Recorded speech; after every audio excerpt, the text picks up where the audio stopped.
Good evening, everybody. This is Dethaddr at the DeThShop, and this is it. This is the end. El Trio. The trio. We're finally going to end this one here. If you remember last time, we were at the Temple of Fiends Revisited, and we're going to go ahead and go back in. Woo, to Final Fantasy #1, guys. #1. The very first one. Boy, you gotta either go back a long time for this, or you're gonna think that this is like super retro. Just give me a second here. Response rate of 8, of course. Continue. We should be right about there. I think that we got all the orbs lit. Let's take a look real quick. Yes, we do. Alright, this is how we're gonna do this, guys. As I go in here, I'm going to go ahead and do something special here. I actually made up a playlist tonight, so each floor is going to get its own playlist. Well, not each floor, but when we get to the Fiends floors, each one of them is going to get their own. There's going to be one for the other stuff. And I'll tell you what, I'll keep the talking to a minimum, though. I am monitoring chat tonight, and actually, since I'm doing NES, I can also mod it, too, so... For those guys that are thinking they can sneak some stupid hate stuff in between, well, I got your number tonight, guys. Booyah. Here we go. Let's start with, some Phantom Sage. Of course, it's going to take the Final Fantasy music off, but here we go. Complete playlists at the bottom.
Definitely happening.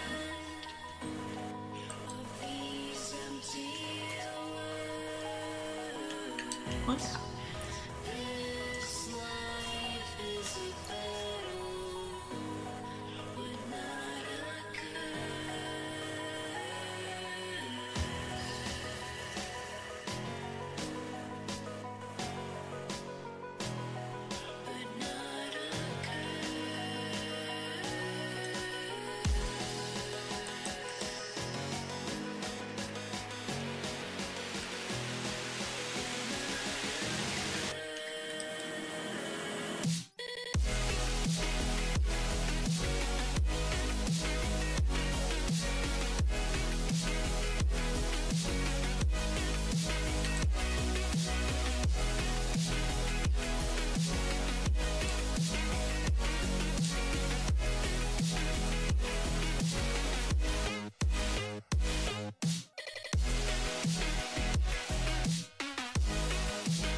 So anyway, this is I'm sorry, I'm a little bit too excited, I think, tonight, and totally 100% forgot to put my volume back on after the song.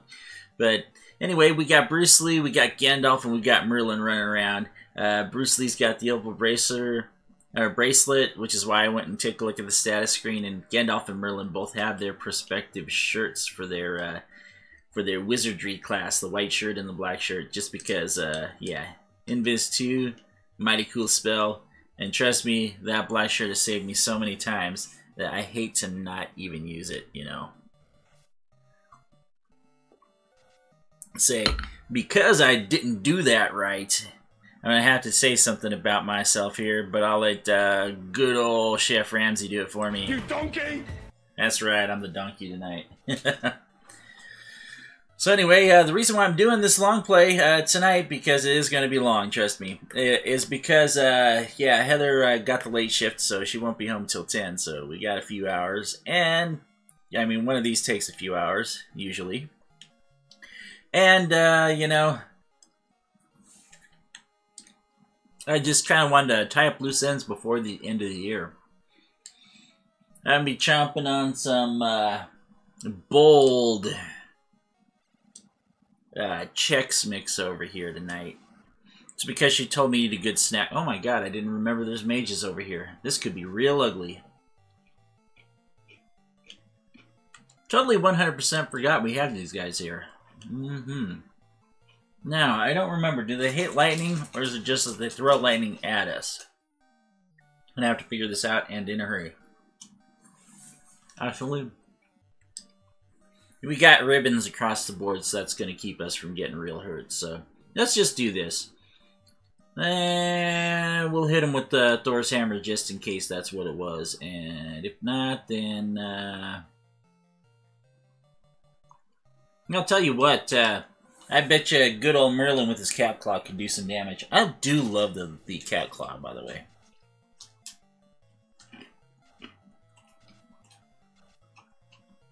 Yeah, that was fair to middling.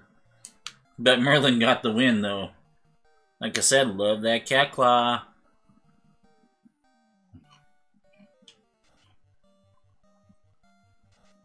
It's likely saved me more times than anything else, so yeah.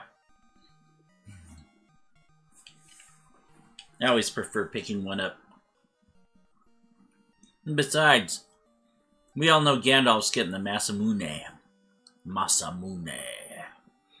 I should have went over there and done a clip of Juan Sanchez Villalobos Ramirez saying Masamune. It would have been cool, wouldn't it? Now here's the deal. I don't know if I want to use magic or if I want to use potions here. I think I'm going to go ahead and use the magic. Use the low-level cure spells.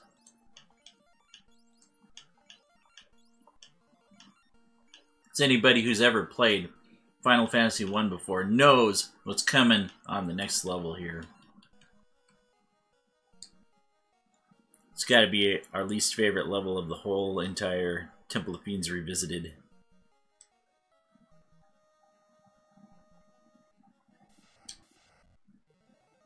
Oh, we got Badman. Not Batman, Badman. I'm wondering if I should fight 6 or if I should, yeah, let's fight 6. They're only Badman, and we got the white shirt, so let's go ahead and do that. And while we're thinking about it, let's make sure that we do some damage here. Actually, let's see how they do against that shirt. Oh, wait, maybe we should... Do you think Bane will work on him? Let's try. Might as well. Like I said, it's been a long time. I mean, we did one go-around with 4. Hey, that worked. Well, that took out half of them right there, and Bruce is going to be ineffective. That's pretty good. See, this is the days before auto-targeting shifted over. It shifts over for the enemies, but not for our guys.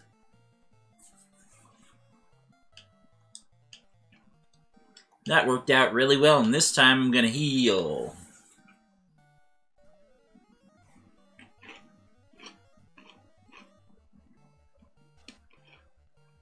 Again, I was going to play John Cena give you the F you. Raising his middle finger to the bad man. That's why I always love the White Wizard. Not exactly the strongest guy in the world, but man, it's the first time I saw that, I just about killed myself laughing, truthfully.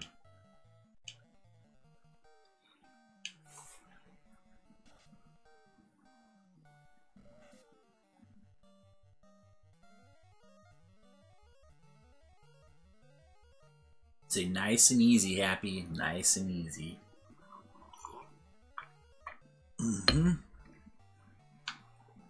Got water on me. Tonight, I've also got some Trader Joe's blueberry and pomegranate green tea, the unsweetened variety.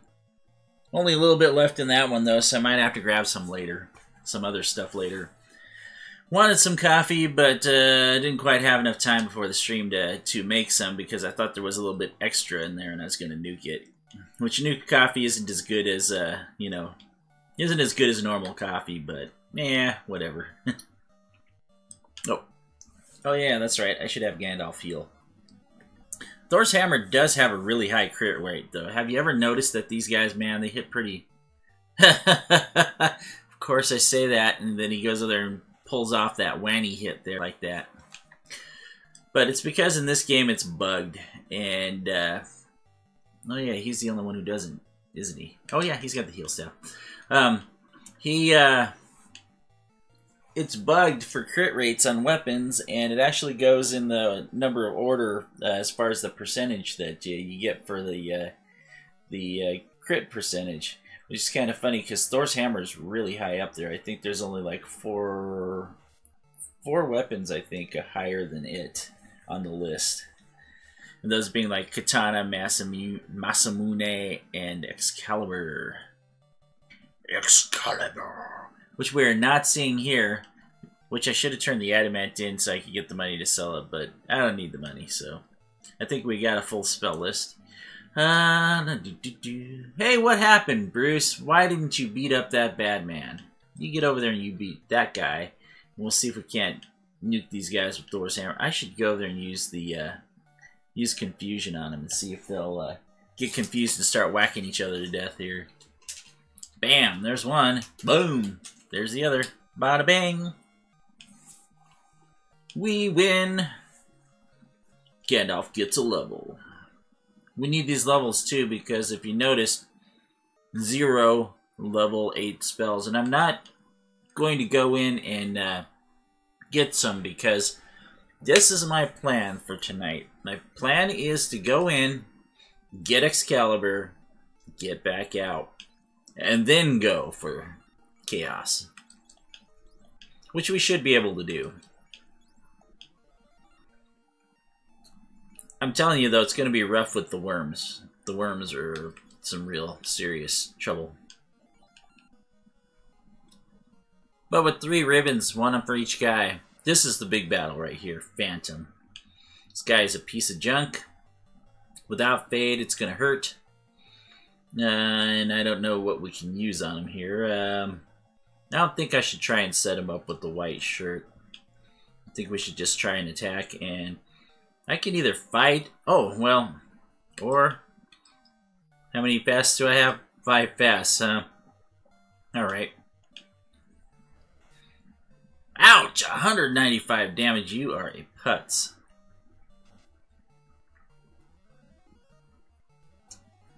So, you know what? I will eat you! And I will delete you! That's right. I'll eat you and I'll delete you. And you know what? We're just going to keep on going here. What else do we got? Bane, Quake, Lightning 3. Ooh, do I want to use that? No, I want to keep those ones for later. Has Zap. I got the Zap spell because I love the Zap spell. I mean, Nuke's going to be probably the primo because, well, come on, it's Nuke. And if I'm going to do a spell, I might as well do the spell off the black shirt because it's free. Free Fallen. Oh, nothing. You can stop. Ah, sucker. I love it when that happens. Wow, 12 hits. Only 244 damage, though, exciting. Bruce is a little under seasoned there. I could go for either one of those chests there. They're like an astoundingly crazy amount of gold. But why bother wandering around extra on this level? Because there's guys called gas dragons here, and they suck. They got a poison that's an innate ability that is one of the highest damage monster abilities in the whole entire game. And I don't think there's anything that defends against it, so even the ribbons won't cut through it. I love this. There's a stone plate on the floor. You sense something evil? Boy, that's scary. You want to know what the great part is? That's actually my own voice. Now, this loot we've carried since the very beginning of the game. They gave it to us for saving the princess. You can actually miss this by not talking to the princess. And then be like, what do I do? Well, you got to go back and get it. Alright, so here we go. I better make sure that I got my guys. This time I'm going to have to heal. Don't worry, though. I got some songs coming. I probably should have done 2 songs for this, because I knew I was going to have to fight and bop my way through, but that's okay. I want to spend some time with you guys and talk to you. Hey, by the way, since I am talking to you right now, I'm going to tell you that if you see Xenomorph King's name up there, that's because he's the last person who subscribed and is sharing his subscriptions. That is the important part. If you don't go over there and share your who it is, because there's something in the privacy to turn off, but by default it's set to on to share them. But if you turn it off, you're not going to take his place up there. But the next person who shares their subscriptions and subscribes will take his place. If that happens during the stream too, something cool is going to happen as well. So you might want to look out for that. Use light, and mage, and this should pretty much take these guys down. It'll be real close if it's not. But it's not like these guys have a breath weapon. They're one of the easier dragons. In fact, I could probably run around this level and beat up zombie Ds all day and have a great night, you know. Say it'd be much better than running around and trying to attack them up in the Castle of Ordeals while we're waiting for the sorcerers to pop in and kick our butt, or man-cats for that matter.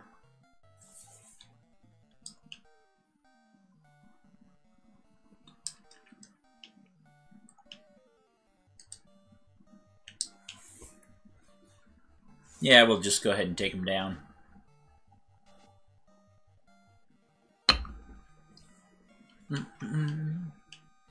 And that's the reason why I'm fighting the battles too, otherwise I'd probably be running away. Okay, there's Bruce's level up. Now watch this. Status screen. Right? Absorb 22, right? Gotta go back to the armor screen and take a look. It's 43 again like it should be. It's a bug. Thing is we can use that bug to our advantage later. And when he's just about to level up to one of the higher levels, we'll pull that off. Slime! It's a slime! Now, I think these guys are, you can use fire on these guys. I'll have them use the heal helmet. Which, yes, it is a little bit wasteful to have him use a heal helmet instead of, like, a pro cape, but, is it a pro cape or a pro ribbon that he does? Or, I mean, a pro... Yeah, he's got a pro ring and a ribbon. He doesn't have a pro cape, though. But the thing is that when you're short-handed, when you're doing a game where you're short, you definitely want the free healing. Free healing is definitely the high-ticket item. I think these guys are ice and fire, if I remember correctly. I have not fought these in either one of my playthroughs that I've done for Final Fantasy, the 4-person and now the 3-person.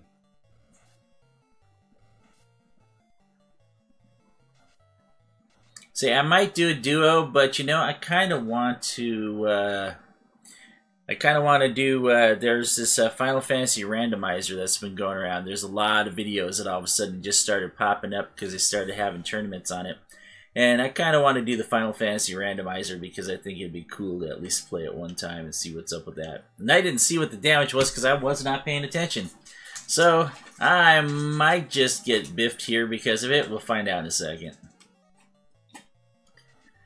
Alright, I do apologize. I'm going to take some snackage here.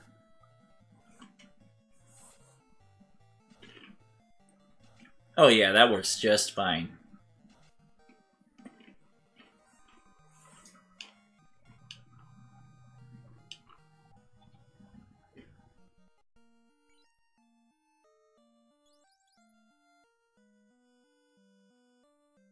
See, that's the only thing that I hate, though, is that when you come out of a battle in here, you're automatically facing south, so you don't know exactly where you're going.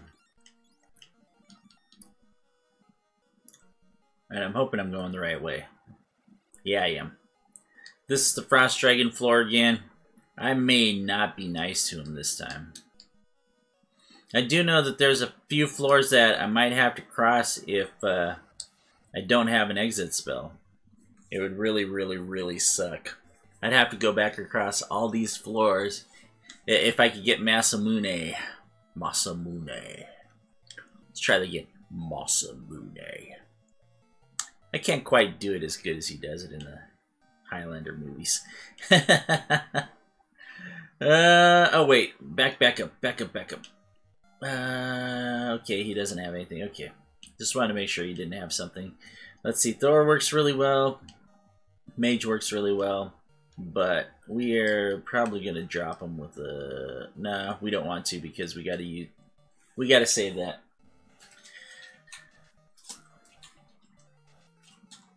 Besides, they're not going to hit us very well with the blizzards. In fact, if I casted AI, it'd be doing 6 or 7 damage.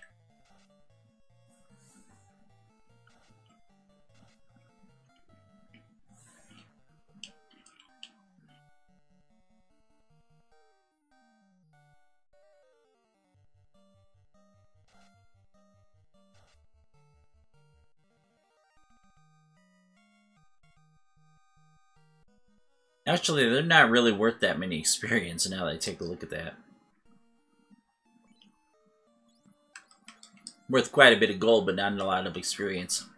And I did kind of tweak my inventory a little bit to make sure that... Oh, that's the reason why I didn't... Oh, yeah, that's not going to help us anyway. Yeah, that's the reason why I didn't get the adamant, was because I didn't want to... Yeah, I didn't want to change where the heal potions were at. But I could have gotten it and handed it in anyway. Whatever. Did I get out of the level yet? Shoot, I hate when this happens.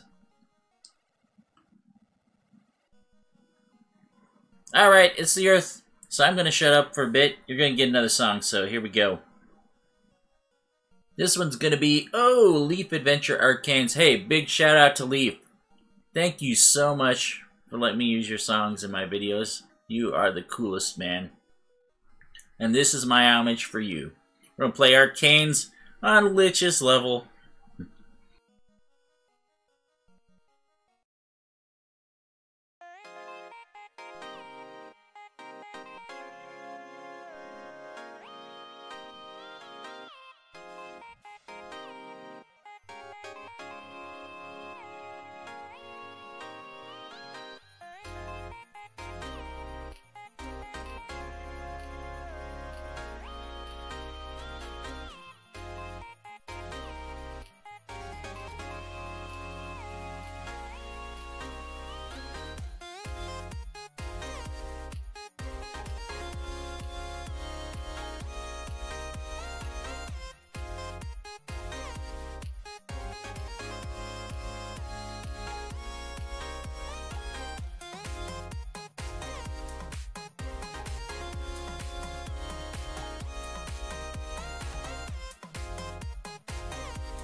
Tonight, you.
So I tell you, I gotta remember to go over there and pull my talking out here.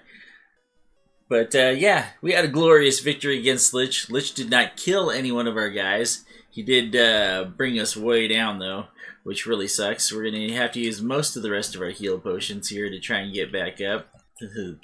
This horrible. Say maybe we can. Maybe I should go a little reckless here and try and see if I can find Agamas or something like that. I like Agamas because Agamas use this spell called Heat, which like barely does any damage, but you know. Say meanwhile, you didn't hear me talk about anything that I talked about up to this point in time, such as not being able to run from the earths, so you have to fight them. Now they could be a real pain in the butt. Alright. Yeah, I think that'll do.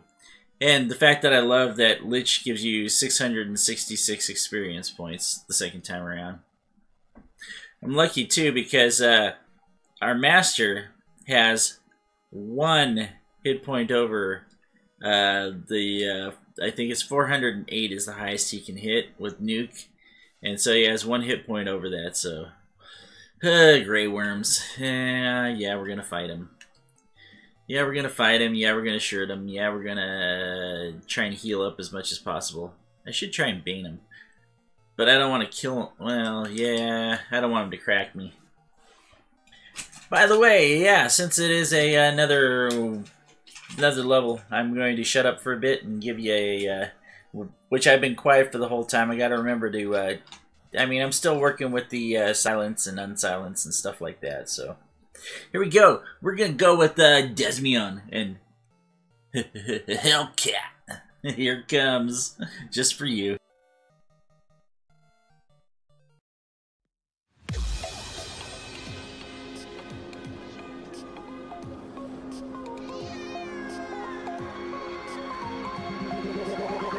Like a Hellcat.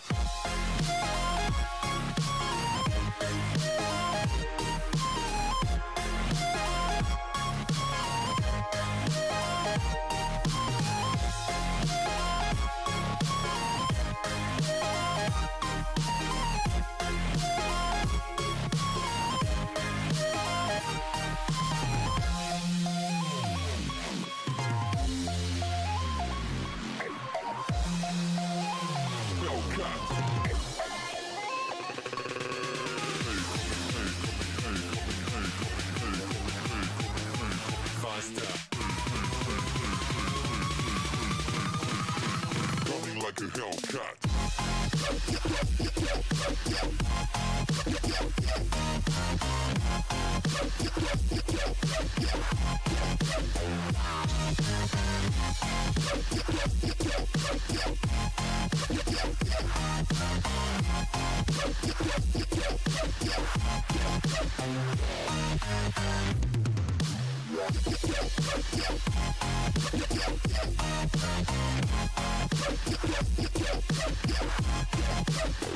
Like a Hellcat.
Like a hell.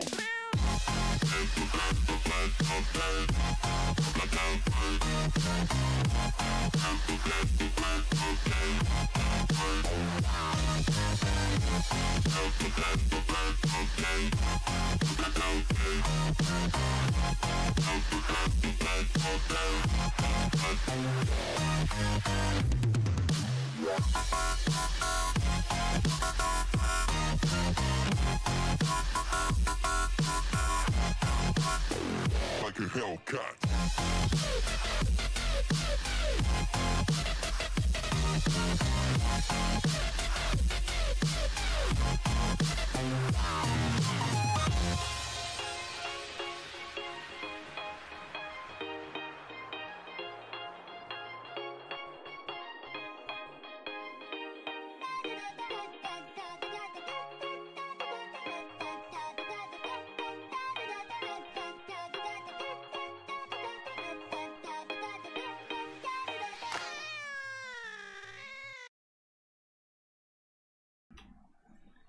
And that is exactly what I was talking about with the Gammas here. These guys are real easy to go ahead and get your stuff up on here.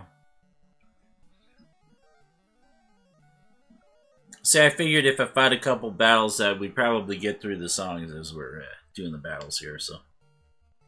Give us something else to listen to besides just my voice droning on and on about stuff.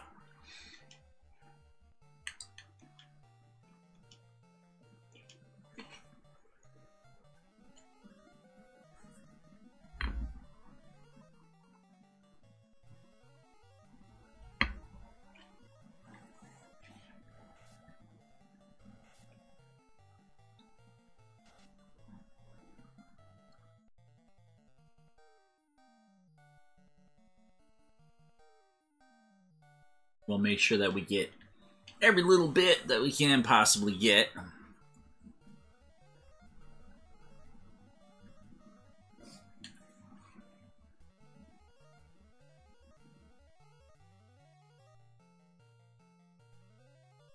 So using that in shirt in Visus. Something fierce. Alright, here we go.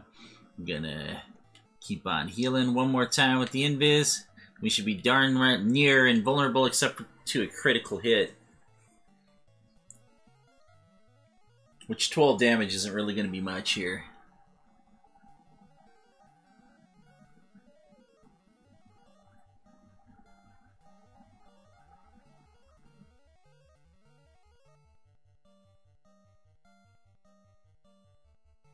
Alright. Let's see, I think that are we close? We might actually be close to tippy top right now. Let's take a look. Oh yeah, we're at the tip, okay. Forget it, Gamma. Say we just like totally hornswoggled you.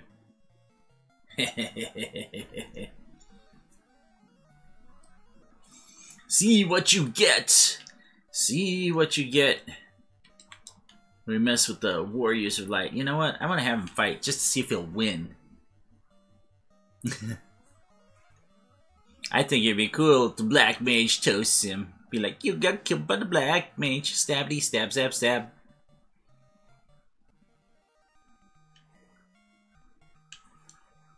And take a look though, the experience on those guys is pretty decent for the 4.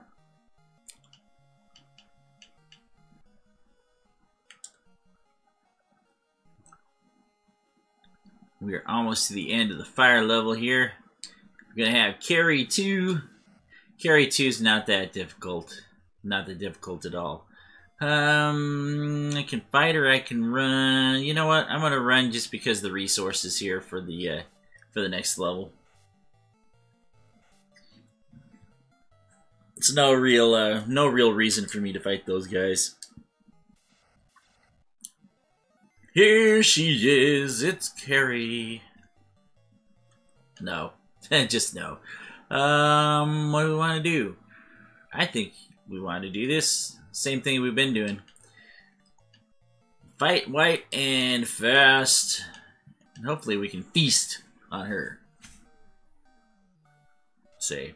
I will eat you, and I will delete you. So I'm gonna eat you and delete you, Carrie.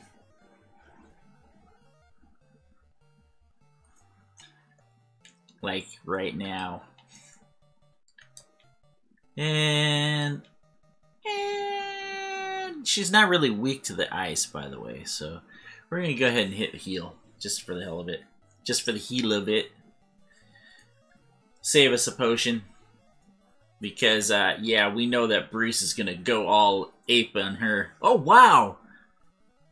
11 hits, 319 damage, and did not kill her. Whoa. Whoa! As that dude Joey Lawrence used to say. Can't believe I just quoted Joey Lawrence. Didn't he try a singing career too back in the day? Say it awful. It's almost about as bad as a backdoor boy. Actually, I'm okay with Backstreet Boys. They're not terrible. They're better than NSYNC, let's just say that. And look, once again, 666 experience. Alright, this is the level right here. Kraken's level. Yeah, you don't toy with this level. There is some really, really super mean, unrunnable battles in here. And I may or may not be able to get through this level, truthfully. In fact, Kraken 2 is probably what stops a lot of runs. If Lich didn't nuke you to oblivion to begin with.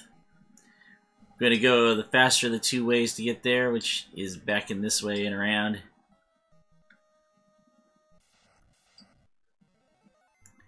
Oh yes, and I do believe that this battle possibly is also another unrunnable, which I'm not super I'm not super worried about this one because, yeah, we'll use the shirt. In fact, it would have been better if Bruce had the confuse so that way he could confuse the guys for us. It's funny to watch them kill themselves and each other. Poison smoke terminated. Bum, bum, bum, bum, bum.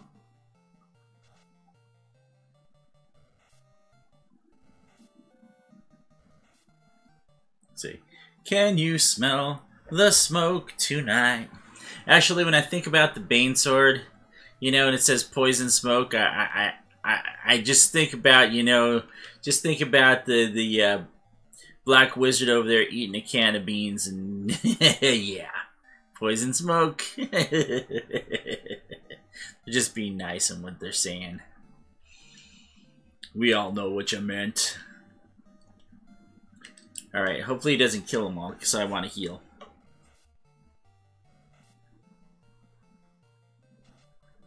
If he does, I'm not going to be too unhappy, but I prefer not to.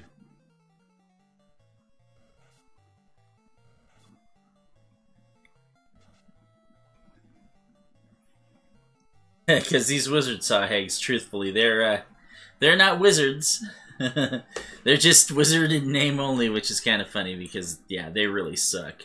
I think I'm going to have him attack one of these guys because I think that this other dude's low enough that we could, and I think that we're already there, so start healing, and we'll use the black shirt, which the reason why he's got the black shirt too is black shirt's really good for waters, so he can conserve spell charges.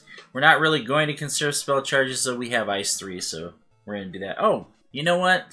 Why am I sitting here talking about all this stuff here? I should be playing some music, huh? Let's go ahead and play you the next one. We're going to have Jim Yosef and Annie Yvette's Courage. Here you guys go.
So yeah, I especially picked each one of the no copyright or the ones I've been given permission to use just to for each one of these levels here. I just kind of thought that that one kind of had an oceany feel to it, you know, just like this is the Sea Shrine level pretty much all over again.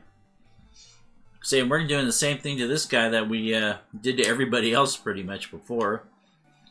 We're gonna kind of invis up and we're going to heal up and get ourselves as close to full as possible, not use potions. I didn't have to fight this battle, but I did. The waters that I fought before, I did have to fight, though. And ice wrecks them pretty good, but they have like 400, I think, 400 and some odd points, so they're really rough. Not there yet. And I think that I'm not the only person who calls these guys sea snacks. Because let's face it, they're delicious. In fact, they're probably even more delicious than a... And there's a candy corn in this one. Well, they can't all be winners, can they? More delicious than a candy corn. Actually, candy corn's not that delicious. It's just all sugar. It's like that fondant stuff, you know, for wedding cakes. Stuff's really gross. I had the unfortunate misfortune of having my mother-in-law to be, who was a nice mother-in-law. She would have been a very nice mother-in-law. She was supposed to do my wedding cake, and she sadly passed away a few months before the wedding. So I had to do it, and she had bought the fondant for the cake, and took one taste of that. Because it's normal for a wedding cake, you buy fondant and roll it all out and everything, try and make things look pretty. Took one taste of it, and I was like, ew, I'm not putting that on a cake. That stuff's awful. It tasted like the vanilla Tootsie Rolls without the vanilla. And it was just, the texture was worse. So, I ended up making my own cake, and ended up making a lemon lime cake with raspberry and mascarpone filling. And, had a white chocolate ganache over the top. I should show you the picture, actually. I have a picture of me with the cake somewhere on my desk. Well, not on my desktop, but somewhere in my computer. I'm wondering if I should do these guys or if I should not. Yeah, we're going to go ahead and fight them. In fact, you wouldn't be able to see it because all I have is the NES up right now. I don't have, you can't see my actual desktop. In fact, you probably couldn't see anything on my desktop because all I have is my chat window. And, well, of course, my media player, you know. Let's see here. And he's doing Bane because Bane works so well on these guys. It's kind of amazing how well it works on the lobster and sea snack combo here. And, of course, it's going to be ineffective all the way across, right? Right? Just because I said something? Yeah, look at that. Now it does the critical botch. Nice. Say the way to make me feel great there in front of everybody, We're all like, sucker. Say, can you dig it, sucker? Say, Booker T. Yeah, I actually like Booker T. He's awesome. Liked him when he was a wrestler. Like him as an announcer. Liked him better as a wrestler, truthfully.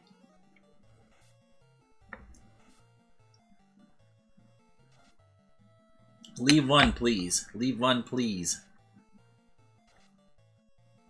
Alright! That's exactly what I wanted. I wanted one. Now we're going to heal everybody up again. We'll do one more white shirt just to make sure, because I don't remember if I did 3 or if I did 2, but 3 should do the deal.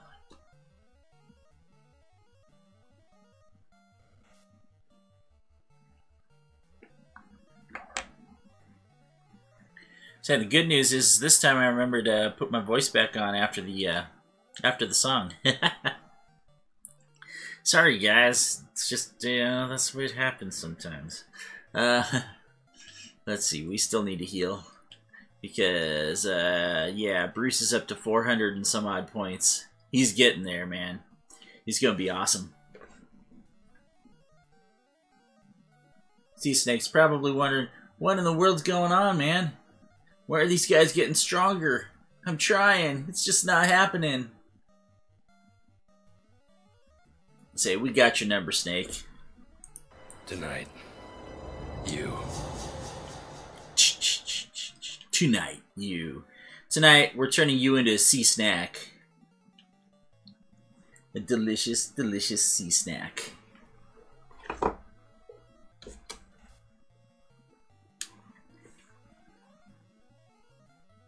Nom nom nom nom nom.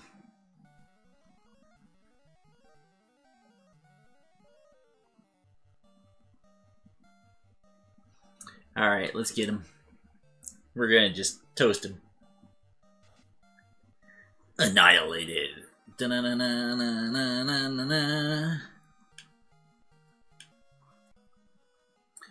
Alright, we're very close. Here he is. Boom! The eight-legged menace. This guy's responsible for torturing many an adventurer. And we gotta fight him. Put up that white shirt. Oh, no, no, no, no, no. No, no, no. We're fasting Bruce. Bruce, wait a second. Thank you! That's what I want to see. Go get him! Go get him! Big damage! Oh my god. 7 hits, 181. Well, at least he went for the lightning. That was the least effective thing he could do on us. Problem is that with his 8 hits, right? With his 8 hits that he's got here, this is going to be real ugly. Because his 8 hits, if he crits on the first one, he'll take whoever it is out that he hits. So we gotta hope that that doesn't happen. We're gonna do everything that we can to make it not happen. I know that I can't bane him for sure, and I doubt that. Well, I might try hitting him with the cat claw. Actually, this is what I should do. I should hit him with the hit him with lightning 3 since we got it. I mean, after all, he is fishy, kind of. 115, okay, I'll take it. It's better than a kick in the teeth. And it's as good as Bruce did the first time around, I think. 237, come on, Bruce. You gotta get him before he gets us. So I'm not really messing around. Should I use another... Yeah, let's use lightning 3 on him again.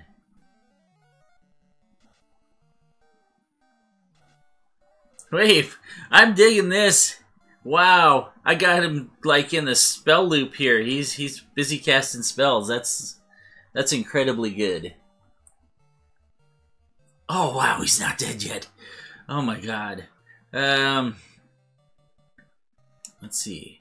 Thor's hammer. All right, and go ahead and fight him this time. Oh, 1 damage. Ouch. Yeah, take a look at that. 272 damage, that little punk. But you know what? He's dead. He's dead, Jim. Ha! That's what you get.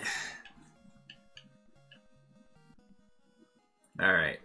Let us not walk back into that square ever again.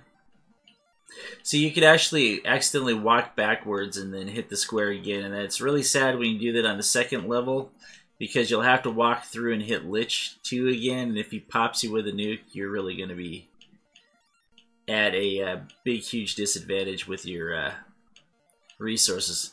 Speaking of disadvantage with the resource, I should have used, I didn't think about it, I should have used Cure 2, or Cure 4, but what we're going to do this time is we are going to be quiet for a bit, and while we're being quiet for a bit, we're going to go ahead and throw up you another song. And well, you know, because you're always feeling it by this time, and this is going to be like a shorter song than most of the other ones here, we're going to feel like horrible.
All I can say is ouch.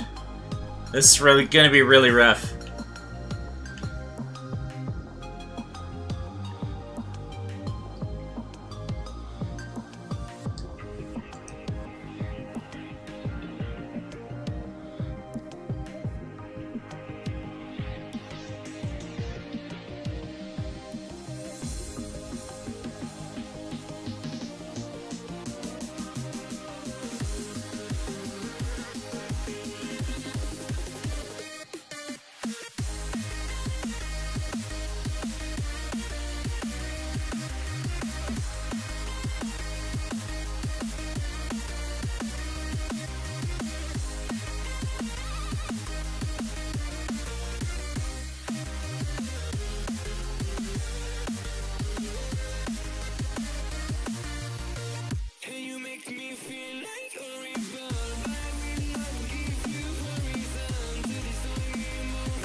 So yeah, we really came across something horrible there.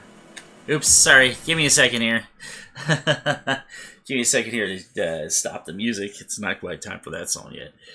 It will be, though. Hopefully, because, yeah, this is going to be really rough. I'm going to have to try and get out with just Merlin alone. And unfortunately, yeah, this pretty much became a solo here, and I'm going to try and get out. The only way that I'm going to be able to clear this is there's going to be two things that I have to clear. One, the room that has Phantom in it, I have to go back through him, so that's one of my warps. And then the last warp is to get out of the Temple of Fiends Revisited from the past. Can't believe we got that all in one breath. So the only way I'm going to be able to do this is defense. Using the defense sword to my advantage. So the cool thing is that he looks like a cool general. And oh my god, worms. I forgot about these guys. That sucks. Worms are unrunnable and they are vicious little brutes. I think I'm going to end up dying right here, truthfully. Which really sucks because we're up to Desmeon's level. Yeah, we're pretty much gross. I'm going to try and run it. I know I can't run. I'm going to die. Wah, wah, wah. Darn! We got all the way up to Desmeon's level and then had to get sorcered. That really sucks. Because I don't think that you can run from that sorcerer battle. I don't. I think you have to fight the sorcerers, which is stupid. I was amazed that he got out of there. So this sucks. That means we're going to have to come back to where we were at the beginning. Which we're going to go ahead and... yeah, that really sucks because that happens with a lot of runs. We're an hour in, right? And yeah. All it had to be was Gandalf that survived in order to make that. I was going for the weapon, nipped me in the butt. Now I'm going to have to do something else here. Well, no, I'm not going to have to do something else. I think this is what we're going to do. We are going to go weapons. We got light axe. Okay, we got light axe. We got light axe, mage staff. Let's do that.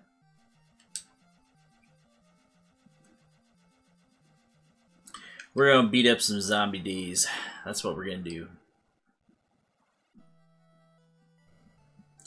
Boy, that really sucks. See, because I did have like, oh hey, chance to strike first. Nice.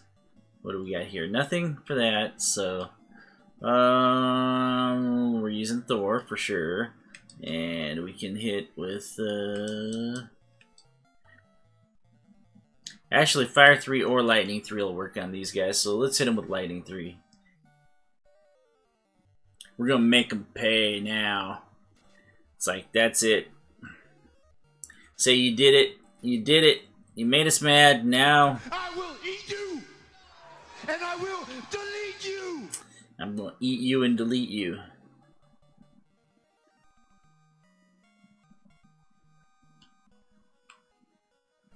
Yeah, it really sucks that that's how it went down, but Dems the brakes, and that is Final Fantasy 1 for you. It's brutally unforgiving, especially that level, because those worms that I ran into coming back, and I think that isn't on this level. No, these are slimes. These are the slimes and the zombie Ds. This is the level that I want. Because I've got everything it takes to handle these guys. So he doesn't have anything that'll help here. He can heal. Go ahead and hit guys up with that. And let's see here. We got ice and we got fire, and I think both of them work. So what I should do is what I'm going to do is I'm going to toss Bruce probably the fire and have Merlin take the other axe. So if I remember right, ice works pretty well on these guys too. Maybe I remember wrong because that's not working very well. So back to the fire. Bummer Rama. Saying if you wanted to see my super stunned, damn it, I almost had it reaction, you know, then you should really think about down below. I got my Streamlabs and my Patreon account set up. You should really think about donating to those because all proceeds are going to a webcam. I'm not going to buy one on my own. But, I mean, come on, you already know what it'll look like. It's in my intro vids, and I'm about ready to put up another one for you, so...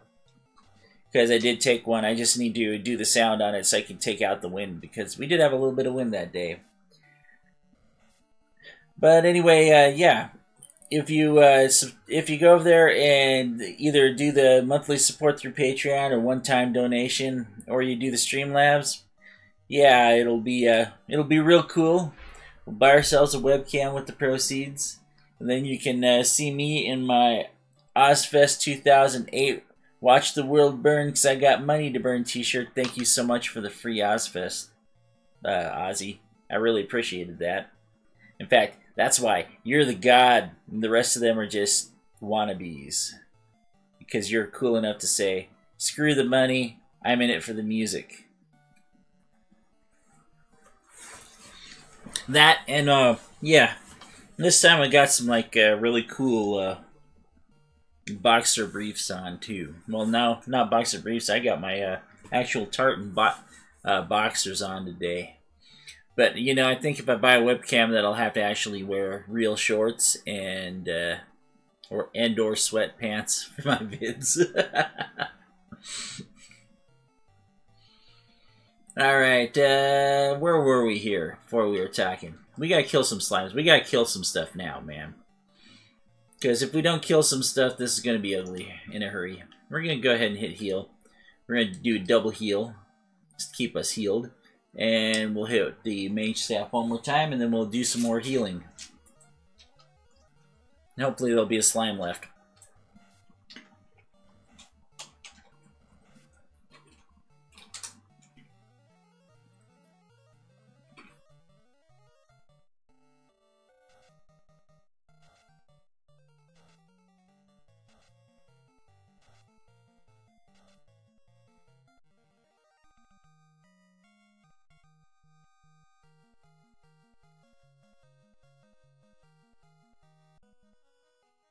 See, that was totally worth it. Absolutely. In fact, I'm going to try not to use those. What I'm going to do is I'll just nuke this level pretty good. Go back out. Take my heals. Actually, we should just, like, do this. I mean, I could go fight the Gammas, but... I don't like doing things the way other people do it. And I think that this level will be just fine. See, we got these nice little zombie dragons here. They want a light axe. They want 2 light axes. They want 2 light axes and a mage staff. That's what they want. Say, delicious, delicious fireballs for breakfast, guys. Too bad you can't shoot any. Inferno is a pretty cool spell. Or, no, Blaze is a pretty cool spell, which the fire dragons have.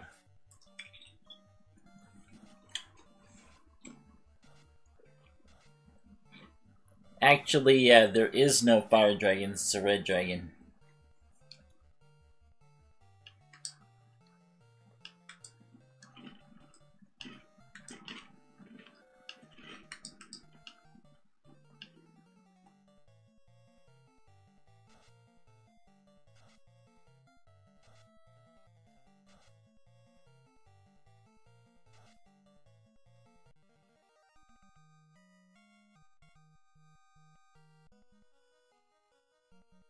Yeah, and 3,000 is pretty darn good, too.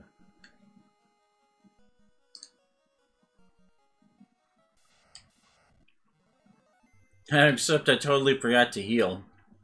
Frost Wolves aren't going to make me pay, though.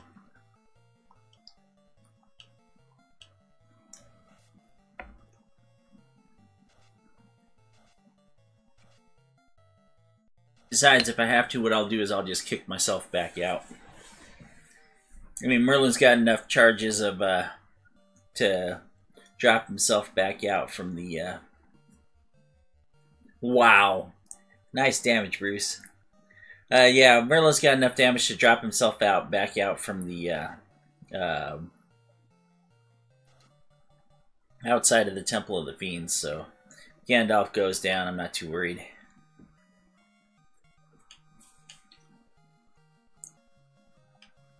It's only a bitty bit, but Bruce got a level.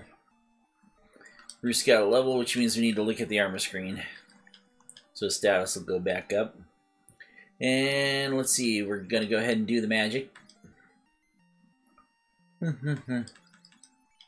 think maybe we should... Nah, not good enough here for yet.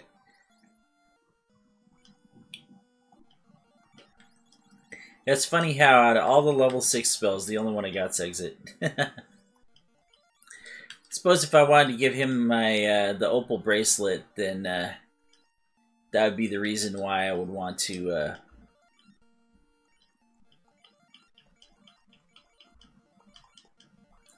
that'd be the only reason that I'd want to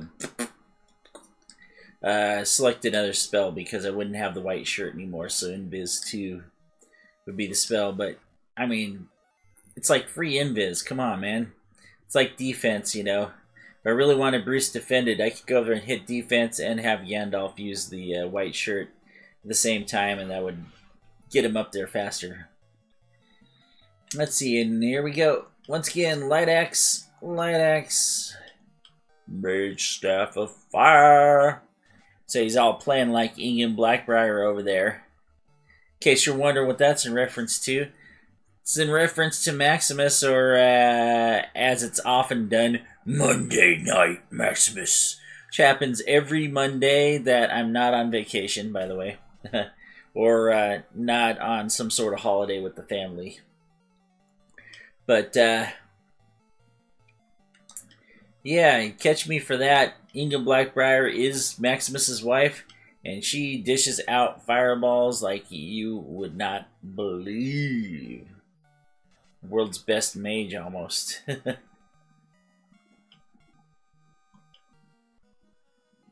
Another 3K.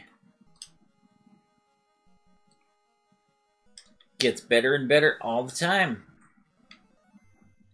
So, by the way, I already know that I said this, but if you subscribe, and if you subscribe during the broadcast here, and you share your subscriptions, not only will you take Xenomorph King's spot, but you will have something special pop up on screen. So if any of you are lurking out there watching this and watch me just like fall flat on my face and I'm toasting zombie Ds because they're pretty easy EXP here, well, you can go ahead and do it and find out for yourself exactly what happens. I'm going to change it up here probably in a few.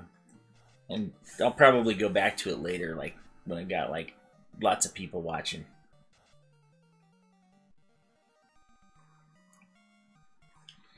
Yeah, as it is right there, you know, doing that. Oh wow, intelligence only. That sucked. That was a really bad level. Really bad level up. All right, we're gonna hit some cure. No, we're not. Every time I think that I'm gonna cure 4, I decide not to. You know what? This time I will, though. I'm gonna do the 2 cure 2s over here. We'll do the 3 cures on Merlin. Go ahead and burn one of these, even though we don't need to. And now let's just cure 3 of them. There we go. That'll do it. I knew that was gonna do it. We got 2 cure 4s left. That way we can pop them if we need them. Yeah, I like what's going on here. We got lots of zombies, and I'm loving it.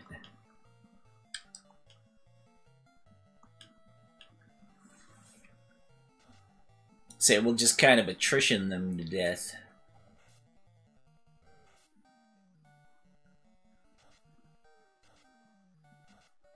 One, two, three. Bing, bing, bing. Oh yeah. The winner of this bout. A new Final Fantasy champion. Says Gandalf.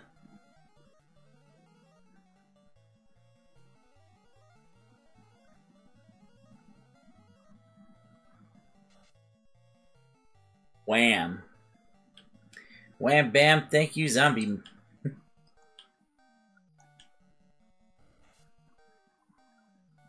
Say that's great. 21 damage. Sucker.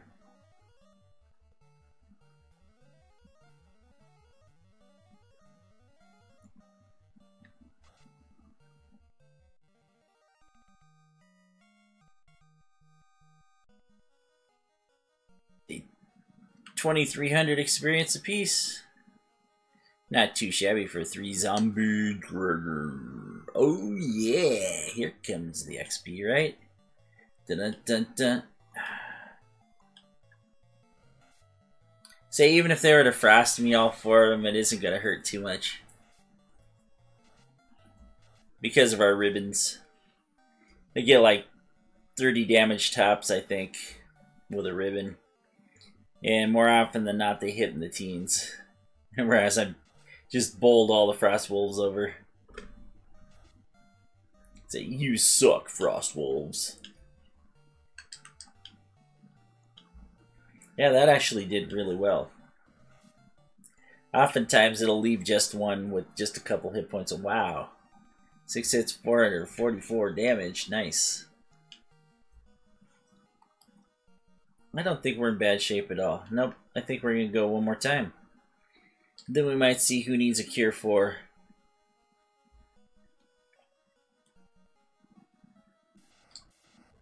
A Jamara! Right on! That's a rare one, I think, right there. The Jamara. I don't know why they call it a Jamara. I've never heard of a Jamara before. It's the Chimmies and the Jimmies, yo. Jimmy.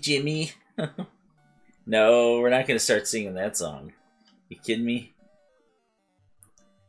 Last thing I need is like Madonna's People Come Raining Down on Me.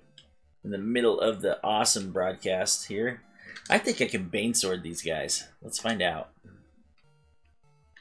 I forgot that these guys were even here. That'd have been cool.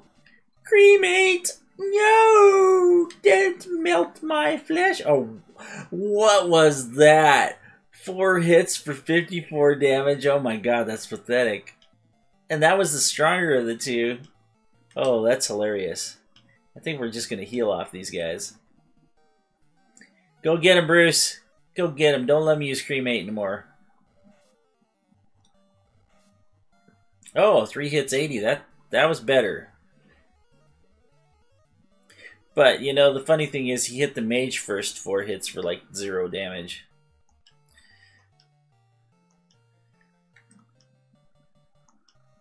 Actually, I probably shouldn't do this just because it wastes too much time.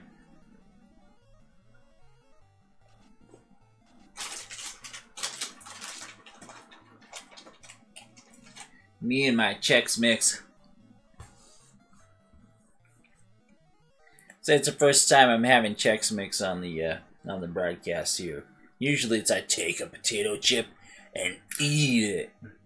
But I don't have any potato chips because, you know, when I got back from vacation, I kind of killed the snack resources over here because I didn't want to have a whole bunch of snacks. So I got me some macadamia nuts, and yeah, that's about all. Well, we do have some fudge that we bought at the aquarium.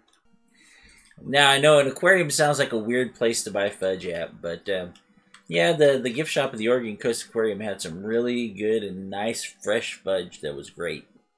We got some raspberry cream, some orange cream, double chocolate, mint chocolate, and one other that I can't remember what it was. I think maybe it was just, I don't know. I don't remember what it was. This is going to be a little bit tougher, just for the mere fact that those last guys were pushovers. These guys, there's two now. I wonder if I can confuse them. Hey, we'll use the Bane Sword this time and see what happens. I shouldn't mess around, really. But I mean, he just took the first one out. And the second one looks like he's playing. He's not hitting that hard at all. Nah, I confused the Chimera. Or the Chimera. Poison smoke. I knew that was good. Oh! The Jimmy got poison smoked. That was...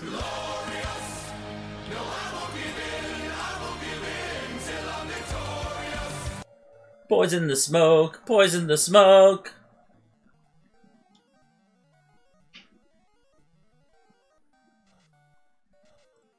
Say, I will terminate you. Something like that.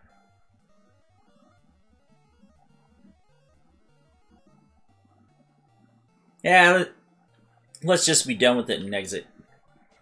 Be happy with the few levels we got. Come back in, we'll do it one more time. This level is pretty awesome to do it on. Just because none of this stuff is like a super... Wow! 4,400, 4,400, really, for those guys? Dang! Wow. Alright, so here we go. Gonna use this for the first time, I think. Lost, no way out? Is it hopeless? Use this spell to exit!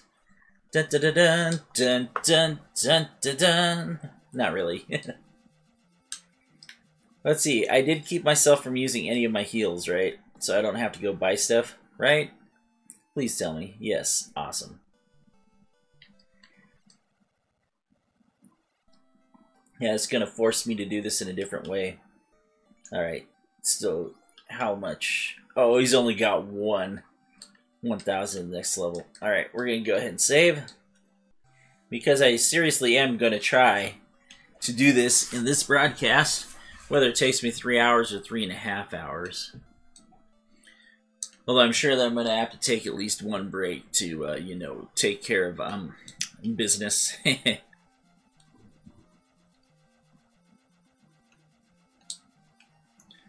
Alright, here it is again.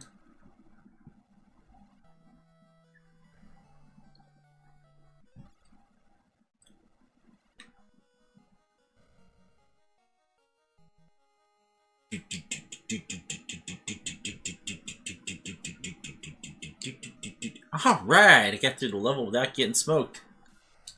Sweet. First step, Frost Giants, Frost Wolves. Nice. Show me the money! And I'd rather use Mage than Bane. Bane could work on a Frost Giant before. I've seen it work on a Frost Giant. It's real funny when it happens too, because you're like, ha ha! No, we could do that better. It's more like, ha ha! Nice. Get him! Yeah, delicious Frost Giant for dinner. Do. Heal us up.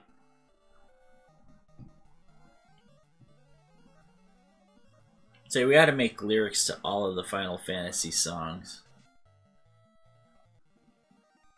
And I don't mean like dumb lyrics, because I mean some guys have made some lyrics, but they're like dumber than crap.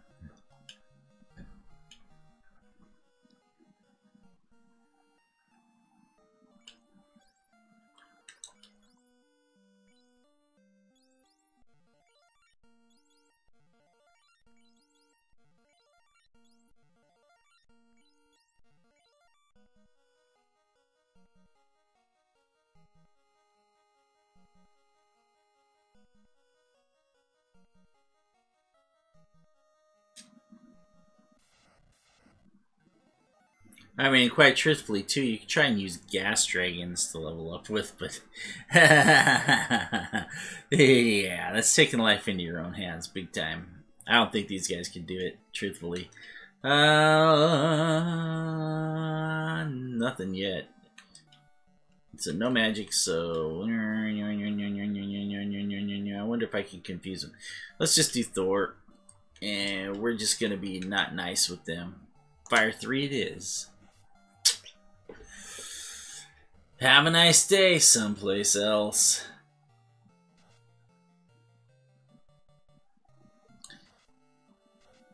Say, hey, when Merlin gets to you, you know, you're going to look like that guy flat on his face down there. You're going to be toast. Boom. Boom. Boom. Oh, what? Oh, wow, we had 2 with crap damage. 3 with crap damage. Dang. Dang. That sucks. Sucks rocks, man. I should add Bruce heal. It wouldn't have mattered anyway. Merlin went first. Good night. Sleep tight. Don't let the slime bugs bite. Dun dun dun dun dun. It's like if I needed gold, it'd be great. But I don't, so. Alright. And we gotta look at the armor screen again because, yeah. Bruce went up a level again. Zombie D. Oop, oop, oop, wrong one. That's funny because I haven't actually really used defense. The only reason why I haven't is because, yeah, I've had Gandalf in the white shirt.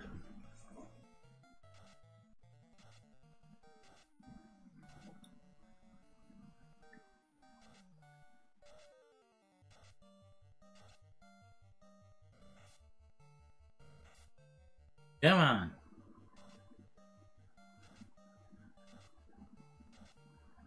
Nice. Zombie D eat zombie D. Zombie D eat zombie D. Zombie D do zombie D. Zombie D. Zombie D. Dun dun. Yeah, that's not the song you're looking for. I got more songs for you, but we gotta wait until we're on the other side after. I fully expected to get the Masamune, and I did not get it, so... So now we all gotta suffer for it. You gotta listen to me sing. Yay! It's okay, it could be worse. You could have a completely horrible singing voice. Say instead of one that's not bad at times. At times. Do do do do do do. Boom, boom, boom. Zombie D. Zombie D. Do do. Better than BVD. No, my underwear are not BVD, so don't even ask.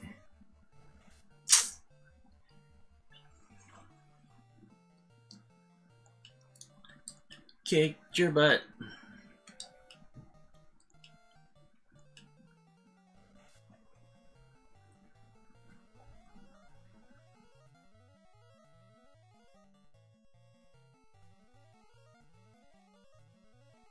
You know,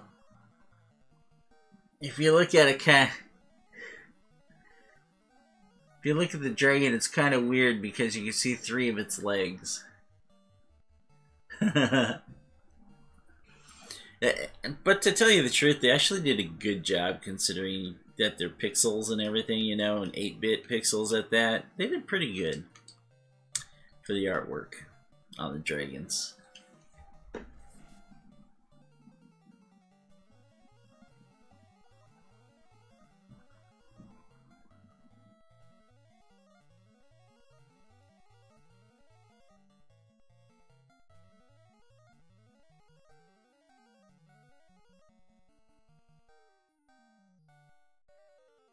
Yeah, close enough.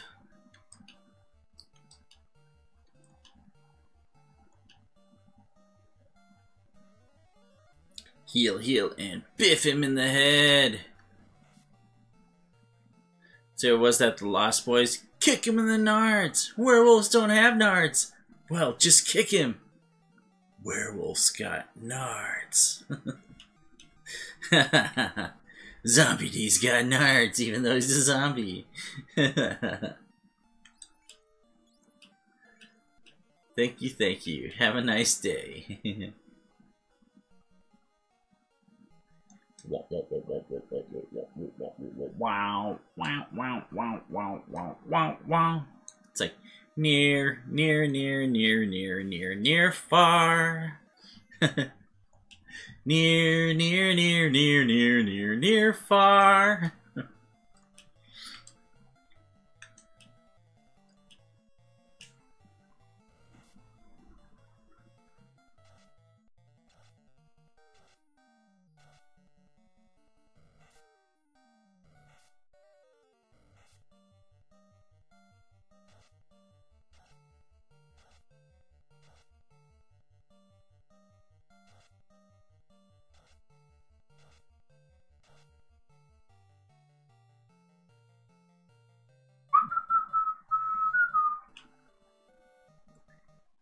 Yeah, let's just get him, huh? In fact, we're gonna do this a weird way. We'll go ahead and light axe, and then we're gonna see if Merlin can, like, scratch him to death. Blinkety, blinkety, stab, stab, stab. It's an 8-bit theater, right? Stabbity, stab, stab. 3,000, nice. So I'm just looking to give me a couple doses of nuke. So that way when I'm up against worms, I can try and nuke them. And then maybe if I'm lucky, nuke them a second time. So they... Ooh, chance to strike first. Well, let's not be kind, shall we?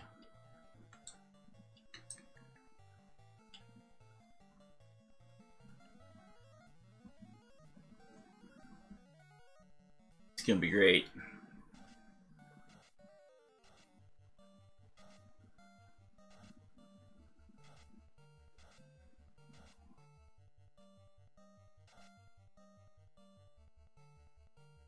Not too shabby.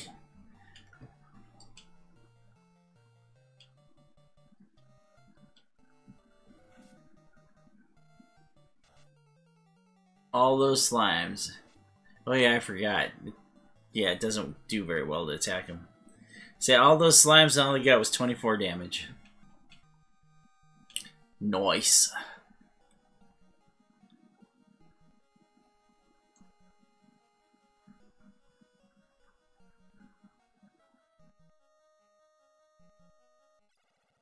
Oops. Try again. It says, I'm going to poke you in the eye.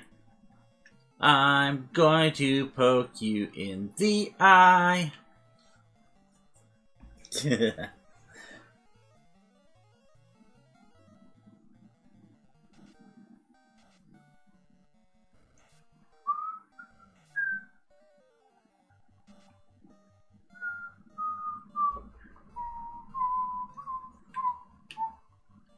Dun, dun, dun, dun. So getting some XP. So by the way, too, you know, I do other games besides Final Fantasy. We got Skyrim. We haven't done Minecraft in a long time. We do have a couple different worlds.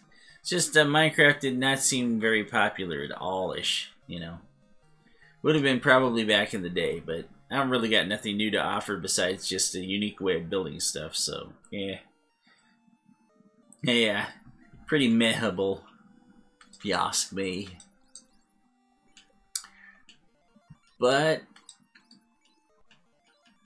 I do like to play the Nintendo games, though. I did try Jotun one time. Didn't really do that well, but that's because I didn't have my video game controller hooked up. And as soon as I hooked up a controller, first thing I wanted to play was Final Fantasy. So I was like, that kind of took that out. Say, Jotun gotta wait. I don't know if I'll go back to it. It did seem kind of cool. Slightly Norse mythology related. And you know, I kind of am a little bit too. Say I like all Odin and stuff like that. And that was before the movies came out, okay? You know, it wasn't like Big Avengers or the Mighty Thor or Marvel Comics type, you know. Never was really that, you know. But, Thor and Odinism, stuff like that. Hey, how's it going, Aviv? How you doing? I hope I'm pronouncing that right. Yeah, that'd be Jotun. I got it actually for free off of Steam like, a couple months ago, actually. And I played one episode, but I wasn't doing that well on the keyboard because I'm not that great at doing the diagonals. But, but I tell you what, I'll probably go back to it just because I have my controller installed now, because I didn't have it at the time. I mean, I just started getting into everything, and I was only doing Skyrim and Minecraft at the time, so now I'm doing a little bit more. I'm not even going to fight these guys. We're going to bane them. See if we can bane them anyway. So the last name, is that Shalit, or is that Shallot, like the kind of onion thing, you know? Brother Nero, I Knew you'd come. Thank you very much, Aviva. I appreciate that, especially in the middle of the stream, because I've always wanted to see that. I had somebody do it at the end of a stream once, and we were playing a song, so it didn't quite have the same effect, so that's pretty cool. Say, it depends on if you're American or not. Well, I'm not sure if it's Shalit. Yeah, sweet. Say, 1, 2, sweet. Here you go. Here's another one. I will eat you, and I will delete you. I do love Broken Matt Hardy, and I do have delete, delete, delete. I just don't have it on my stuff right now, actually. And I'm so glad that they've actually got Matt Hardy doing, well, instead of broken, it's now woken Matt Hardy. They're finally giving him the gimmick in WWE, which is excellent, because I think that he's the one who kind of made them want to do what they're doing now. The video in his mind battling Jeff Hardy was terrific. Well, you know, I mean, his whole broken gimmick has been one of the best things. And you know, I was totally thinking about, you know, how stale wrestling was getting, and you know how much I didn't like John Cena and stuff like that, and hated him having the title, being so close to breaking Ric Flair's record, you know, and I just don't think that he's deserving of it, you know. But then all of a sudden, here comes Matt and Jeff Hardy, and I'm sitting there watching TNA just for watching their sections, and then their sections grew to like half hours, you know. And then they're taking up half the show, and I'm forgetting about what I'm fighting. But I tell you what, you know, he is really, really awesome. I mean, everything that he thought up and everything that they let him just kind of go with and creative was just, I mean, it's been 100% pure gold in my mind. I mean, I don't think that it quite gets any better than what he's got.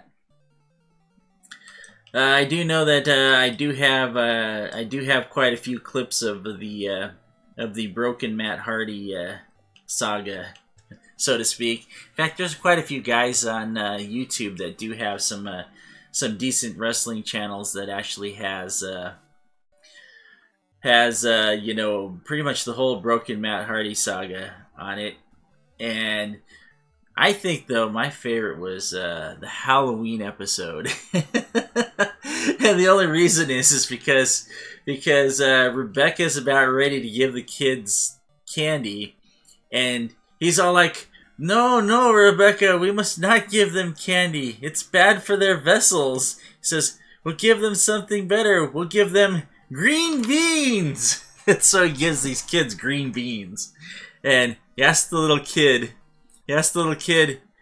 how do you like your green beans? And he's like, it's bad.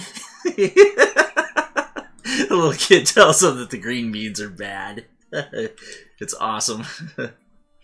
And this was before he went back to WWE. Yeah, it's bad for their vessels. Well, you know, at the time, you know, I mean, he means by vessel, I think what he means is his whole gimmick is, you know, vessel as in like the whole soul, spirit, body thing, you know. Whereas at the time, you know, when he said vessels there, I was thinking, you know, like his, blood vessels, you know, it's bad for their blood. Which is, that's just great in itself. Yeah, their bodies. But yeah, he definitely is, he's the best actual talent, as in complete talent, as in entertainment-wise. Right now, he is absolutely the best talent out there. Without a shadow of a doubt. Let's see if I can confuse these guys just for the sake of confusing them. It'll be fun. They don't hit that hard anyway, and Cream-Aid is like laughable. At best. Alright. Yeah, let's see here. And what else do I have too? Let's see. I did the Brother Nero thing just for the subs. I've got the I will eat you and I will delete you, and the delete. Oh, yes, I have one more too. And it's when they were doing the, what was it? The, oh, the Jamar's killing himself. When they were doing the, what was that? Oh, I'll save for sure. Don't worry about that. I actually had gotten all the way up to Massimilian's level, hit 5 sorcerers, and unfortunately the only one left was Merlin, and I was able to get him back quite a few levels, but then I ended up fighting 2 worms, and of course that didn't go well with the Black Wizard versus 2 worms. Generally that's something that I wouldn't be trying to fight.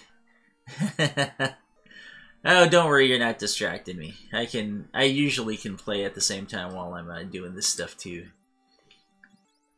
While I can usually entertain while I'm playing, I should say. Oh, it's a little ouch. Oh yeah, ouch on that. Yeah, I was an hour in on that too, because I was actually trying to get the experience, because my whole plan tonight was actually to go in, grab the Mass Immune, come back out, and then use the experience that I got on the way to make the other way through, because I don't have any level 8 spells yet, so wrong thing there. I wanted the Thor's Hammer. But I tell you what, that's not exactly what happened, so I decided, okay, well, I like this level here because the Frost Giants are probably the biggest threat on this whole entire level. And yeah, that's about it. Oh, and thanks for saying that I'm very entertaining. I appreciate that. I like to know when I am and when I'm not. I mean, there's some days where I just am not feeling it, and those are usually days when I'm working. Well, I worked tonight, but I was excited that I might be able to finish this off tonight. Now, this might go finale number 2. I better take a look, though, make sure that we're... Merlin can make it. He can make it one more battle. Thought you were playing Final Fantasy 1. Oh, actually, I am playing Final Fantasy 1. This is actually Final Fantasy 1. And I'll show you it's Final Fantasy 1 here in a second, though. Black Mage eats up worms. Final Fantasy 11. Oh, yeah. Oh, well, 1987, I believe. So this just actually celebrated its 30th anniversary. Oh, Origins is much different. And yeah, I've got a really bad vendetta against all the remakes, and the reason is because I prefer this one because it's super difficult. Because there's a few bugged spells and there's a few other mean, ugly bugs in it that make things really bad. Like I'll show you one here probably. Okay, take a look at my Master's Absorb. He has 24 Absorb. Alright. Now when I take a look at the armor screen, you'll see he has the opal bracelet. Now when I come back to the status screen, he's got the 43 Absorb he's supposed to have. And yeah, that's a bug. Every time he levels up, it unless you go back to the screen and check it out, it reverts it to what it was before. So until he gets like way high a level, he's got some really crappy stuff going on with him. But the thing is that, yeah, I'll show you here that this is indeed the real Final Fantasy here in... Yeah, let's just do it right now. In a second here. Cast this exit. Boof. There we are. It's indeed Final Fantasy 1, and this is the original. I prefer playing the NES version. I am playing on an emulator, but I do have 2 copies of this game. So, just so you know, and I do have a working NES. So as far as the conditions for satisfactory for whatever it is for being able to own the EMU version, you know, they're pretty much fulfilled because yeah, I've got 2 copies in a working NES. So it's just like I'm probably going to end up playing Blaster Master because that's one of my favorite games. And I'm also thinking of the Sega Master System. Well, the Sega Master System did have a few cool games, actually. And although the Genesis had better games, but the problem was with the Genesis is that it was really... You know how awesome the NESs are, and just like mine, there's many people that still have working ones today. Well, the Genesis was the complete opposite. The piece of architecture that it ended up was manufactured as, it was terrible. It was so weak that you could go there and easily kill it just by pulling your game out while it was turned on. There were some pretty good sports games on the Genesis, but you know what? You know, I still happen to think that the greatest football game of all time is probably Tecmo Super Bowl. The one that was licensed by the NFL. Yeah, that was pretty cool back in the day. And I mean, there's been a lot of great games over time, and just to tell you a little bit about me, I go back to Atari, and even slightly before Atari. I used to play Ms. Pac-Man and Donkey Kong in a little teeny tiny plastic blue arcade box thing that took 4 C-cell batteries to operate just this little teeny tiny LED screen thing. Yeah, probably around the same age anyway. I'm 42, but it doesn't keep me from wanting to play games any, because I mean if my dad had not told me that, hey, you can't make any money playing video games and stuff like that, I probably would have been like I probably would have been a streamer a long time ago. Yeah, see, we're right about the same age. We're pretty good vintage, though. Since I was born in '75, I had a year 2000 party back in the day when everybody thought the world was going to end, you know, because of Y2K and all that stuff. And so I threw this huge party with every bottle of alcohol you could possibly think of, every different type, along with all the mixers, all the fruits, vegetables, juices, everything that went with it. And, well, the day before, where I lived at the time, the roads iced over. This rogue snowstorm came out of nowhere, and the day before just iced everything up, turned the roads into glass. So even people that had studs, it was treacherous for them to do it, because it was like an inch thick. And So there was only 3 people that showed up. One was my best friend. One guy was a really hardcore drinker, and then the other one was a friend of my sister's who lived in the apartments that were really close to where we lived. And so yeah, I remember 2 things from that party. One, I don't like Bloody Marys that much at all because yeah, the vodka that we bought, I haven't drank much vodka since because everybody got sick off them Bloody Marys. Is the vodka. And the funny thing is I didn't buy like Smirnoff, but it wasn't bottom. You know, it was mid-shelf stuff, so it wasn't like horrible, but it just, yeah, nobody liked it, I think, or it didn't like everybody else. And the other thing was that I took some bottle of brandy that I still have that I'm gonna open when I'm 50 years old. What is it? Well, it wasn't that everybody got sick drinking it. Everybody got sick from it the next morning. They were puking up Bloody Mary. And it wasn't the fact that we had probably poisoned our livers to the point of probably non-recovery, but yeah, because I'm still here. But and so is at least one of the guys that was there. No, actually 2 of the guys that were there. I don't know what happened to the gal, but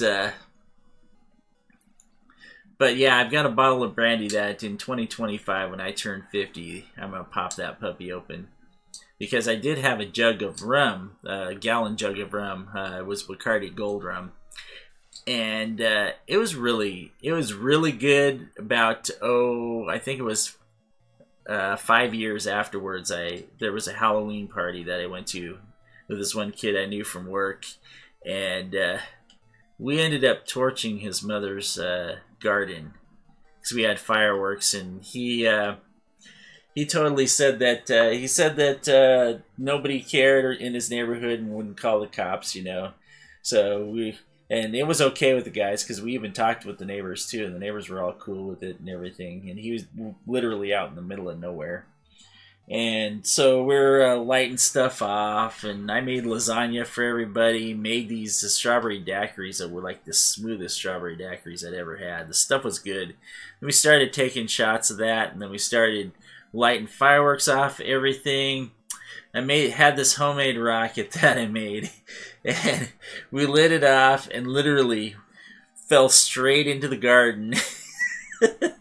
and it totally 100% like burned all of her tomatoes just about. We didn't find out till the next morning because when we got up and looked, yeah, her garden was full of blistered tomatoes, which, yeah, she was pretty not happy about that. And the other thing that I remember from that party was that there was a hole in his backyard that was about a foot deep, and none of us knew how it got there, so it tells you about how good that jug of rum was after 5 years, so I'm hoping the brandy's pretty darn smooth. Figure 25 years of just sitting there aging should be pretty good.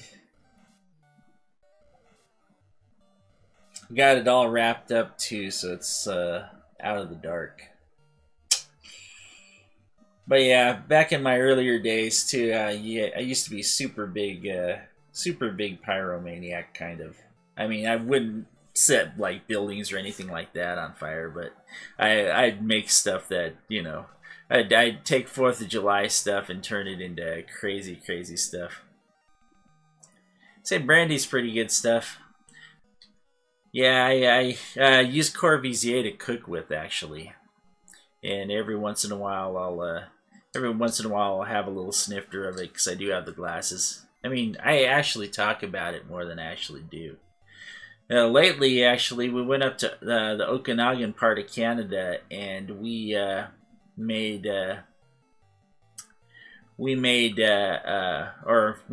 anything. We bought wine while we were there. I can only have whites because the red ones are bad for me because of the tannins. But I found whites up there that I thought were way better than what's in Napa even, and it's because I don't like Chardonnay at all. I hate this stuff. Despite the fact that I can only have whites, I don't drink Chardonnay. But I like Viognier a lot, and Gewürztraminer is probably, it's become my favorite, actually. There's really great Gewürzes up in BC, truthfully. He discovered bottle rockets to the kids in New York. Bottle rockets are actually pretty cool. But, you know, I learned how to make rockets out of sparklers and stuff like that. The funny thing is that about it is I used to do all this stuff too. And one time I lived in a city in Oregon which shall remain nameless, just so they don't try and come after me. but I once went over there and made this big huge rocket out of all sorts of different fireworks and stuff, and I went over there and I put it in this 5-gallon bucket of kitty litter. And in order to hold it up, I needed 2 different bases that were like the, 2 different bases that were for the mortar shells, the festival ball shells. And then I had another base that was underneath those, and then the kitty litter, and then the bucket, and I think I put it inside a second bucket too. And I told these kids, back off, I don't know what this is going to do. So I light it, I run. What do the kids do? They go running towards it, and I'm like, hey, stay away, I told you. I don't know what it's going to do. All of a sudden, this thing goes, whoo! There's this 6-foot pillar of flame. Literally, it's almost hitting the tree branches that are above it, which is crazy because yeah, I wasn't expecting that. The kids all of a sudden just jump back and take off the other direction. This thing flies up into the air, hits the curb, bursts into flames.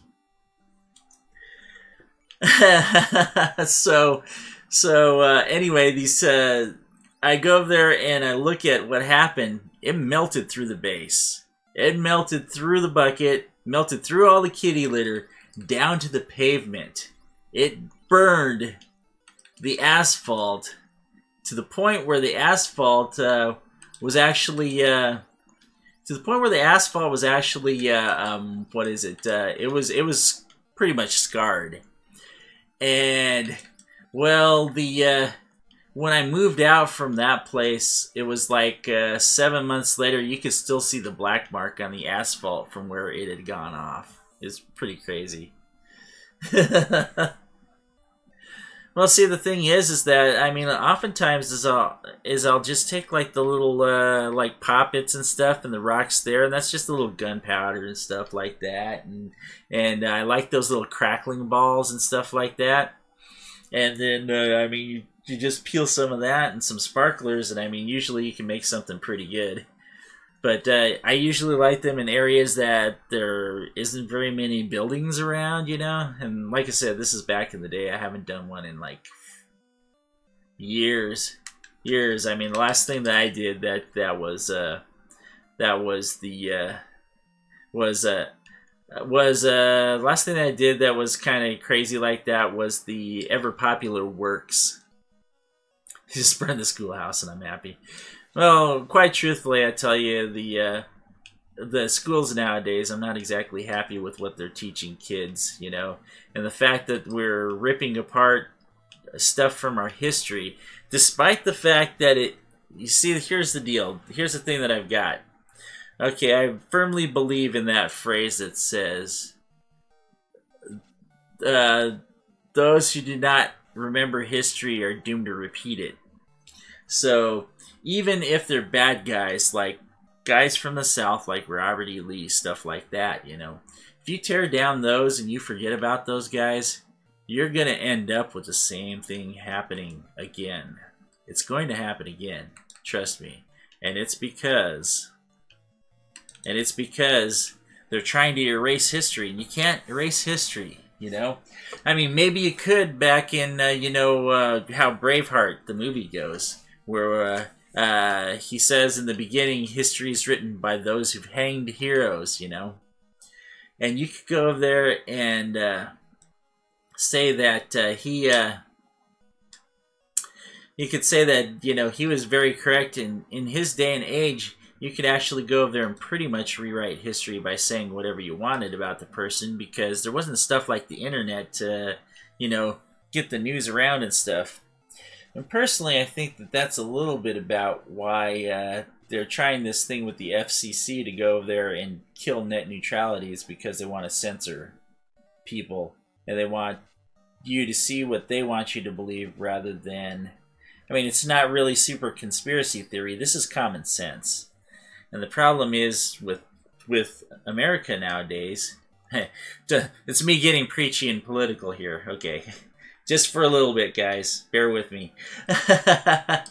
The problem is that for the past 20 years that I've seen... I mean, it's been since, like, the 1984 Olympics... the 1984 Olympics, since I've felt very good about the United States. You know, back when we were all chanting USA, USA, USA, you know, back when Hulk Hogan, you know, we weren't worrying about things like steroids and stuff like that, you know. He was the hero and the champion, you know. And I mean, I'm not saying that it's right what they did as far as, like, doing the whole angle with the Iron Sheik and stuff like that, which the Sheik was a good wrestler, by the way. Really great wrestler. Not exactly the best guy. I've seen him cuss out some peoples on some on some clips and stuff. I mean, I'm not sure if I'd have liked to have known him as a real person, but he was a great wrestler. Yeah, had the Cold War going on, you know. And I mean, the thing is that they keep trying to fight wars that just don't exist. Just like I'm trying to figure out what I want to fight here, as far as the Jamira goes. I think I'm just going to heal with the other two guys, actually. And you're friends with his nephews, huh? Well, I have an uncle on my stepdad's side he was a promoter in Reno, and he used to work for the Coeur d'Alene Casino as the matchmaker before he got, I think it was Alzheimer's really bad, and he ended up passing away some time ago. And he knew all the wrestlers back in the day. And this was before they did the whole holiday special things where they're all, you know, in the food fights together and stuff like that nowadays. You know, back in that day, they usually were on the road traveling, but they weren't forced to do a show that day. And they'd be at his house for, like, Christmas and Thanksgiving. You'd have, like, Hulk Hogan, Andre the Giant, Jake the Snake. You'd have all these guys, Greg the Hammer Valentine, Tito Santana, just like sitting around in his house, eating Thanksgiving dinner together. I just sit there and imagine Uncle Mo there with all these wrestlers just sitting around. You know, how many turkeys would that take? You know, how many turkeys would you need to feed a troop of wrestlers? I mean. But yeah, that's just the kind of guy that he was, you know. I mean, it's pretty cool, you know, because of him. I got to see Tito Santana versus Greg the Hammer Valentine. Ricky the Dragon Steamboat and Macho Man were the ones he knew really well too. But unfortunately, yeah, I never got to see any of those guys back in the day. You know, back in that day, family was pretty poor. Dad struggling with PTSD. You know, we just didn't really have a ton of money. The only reason why I had money to buy Final Fantasy in the first place, way back in that day, was because I had not one but two paper routes. And most of the money I gave my mom, hidden from my dad, so that she could buy groceries with it. And I'd save a couple dollars here and a couple dollars there. You know, I went over there and rented this game, actually, from a friend's store. His dad owned a little place. He called it Fantastic Flicks, and it was written in big block letters. And the F and the L looked like a U when you were seeing it from a distance, because you could barely see the space, so it looked like it said Fantastic Flicks. But I remember I rented it 5 days straight, and he had the Nintendo Power Guide with it because he had a subscription. He had all the magazines that you could, like, check out too. But he let the people that had the game, or that rented the games, If there was a Nintendo Power on it, he would let them do that too. So with like Dragon Warrior and stuff like that, he would let you have the guide along with it, which was pretty darn cool of him.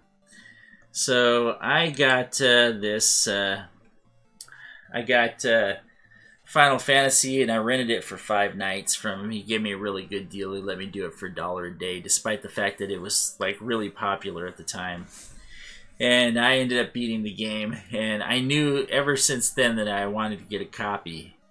And I do have one of the original guides. It just has the very first page torn out, which is the table of contents. Other than that, it looks great. And I do have, like, one of my copies does have the box and does have all the inserts with it too, that are in pristine condition. The other condition that I have, my original ones, is pretty beat up, taped a million times. I'm gonna get them laminated. Gonna get them laminated, actually, because they deserve to be. I mean, they're a piece of my memorabilia. So yeah, I knew that I wanted this game, and so I saved for I think it was 3 months, you know, and considering that the games were like $50 back then, I think it was still $50. It's either 50 or 35 for the card. I don't remember. It was a lot of money back then, especially for a kid, you know, and especially for a kid struggling like me, you know. So I saved for 3 months, you know, for it, because even though I did get, you know, I did get a bit from the paper route. Like I said, I was giving most of it to my mom for food for the family. And so I was able to keep just a little bit for myself, so I did it for a few months.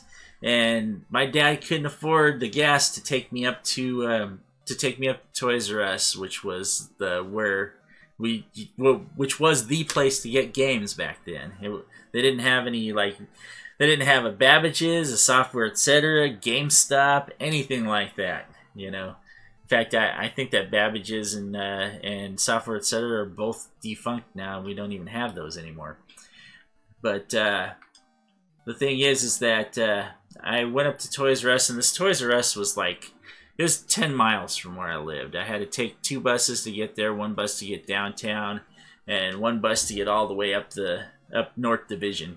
This was in Spokane, Washington at the time, which I still live near there. But it was in Spokane, Washington at the time, so I took the North Division bus all the way up.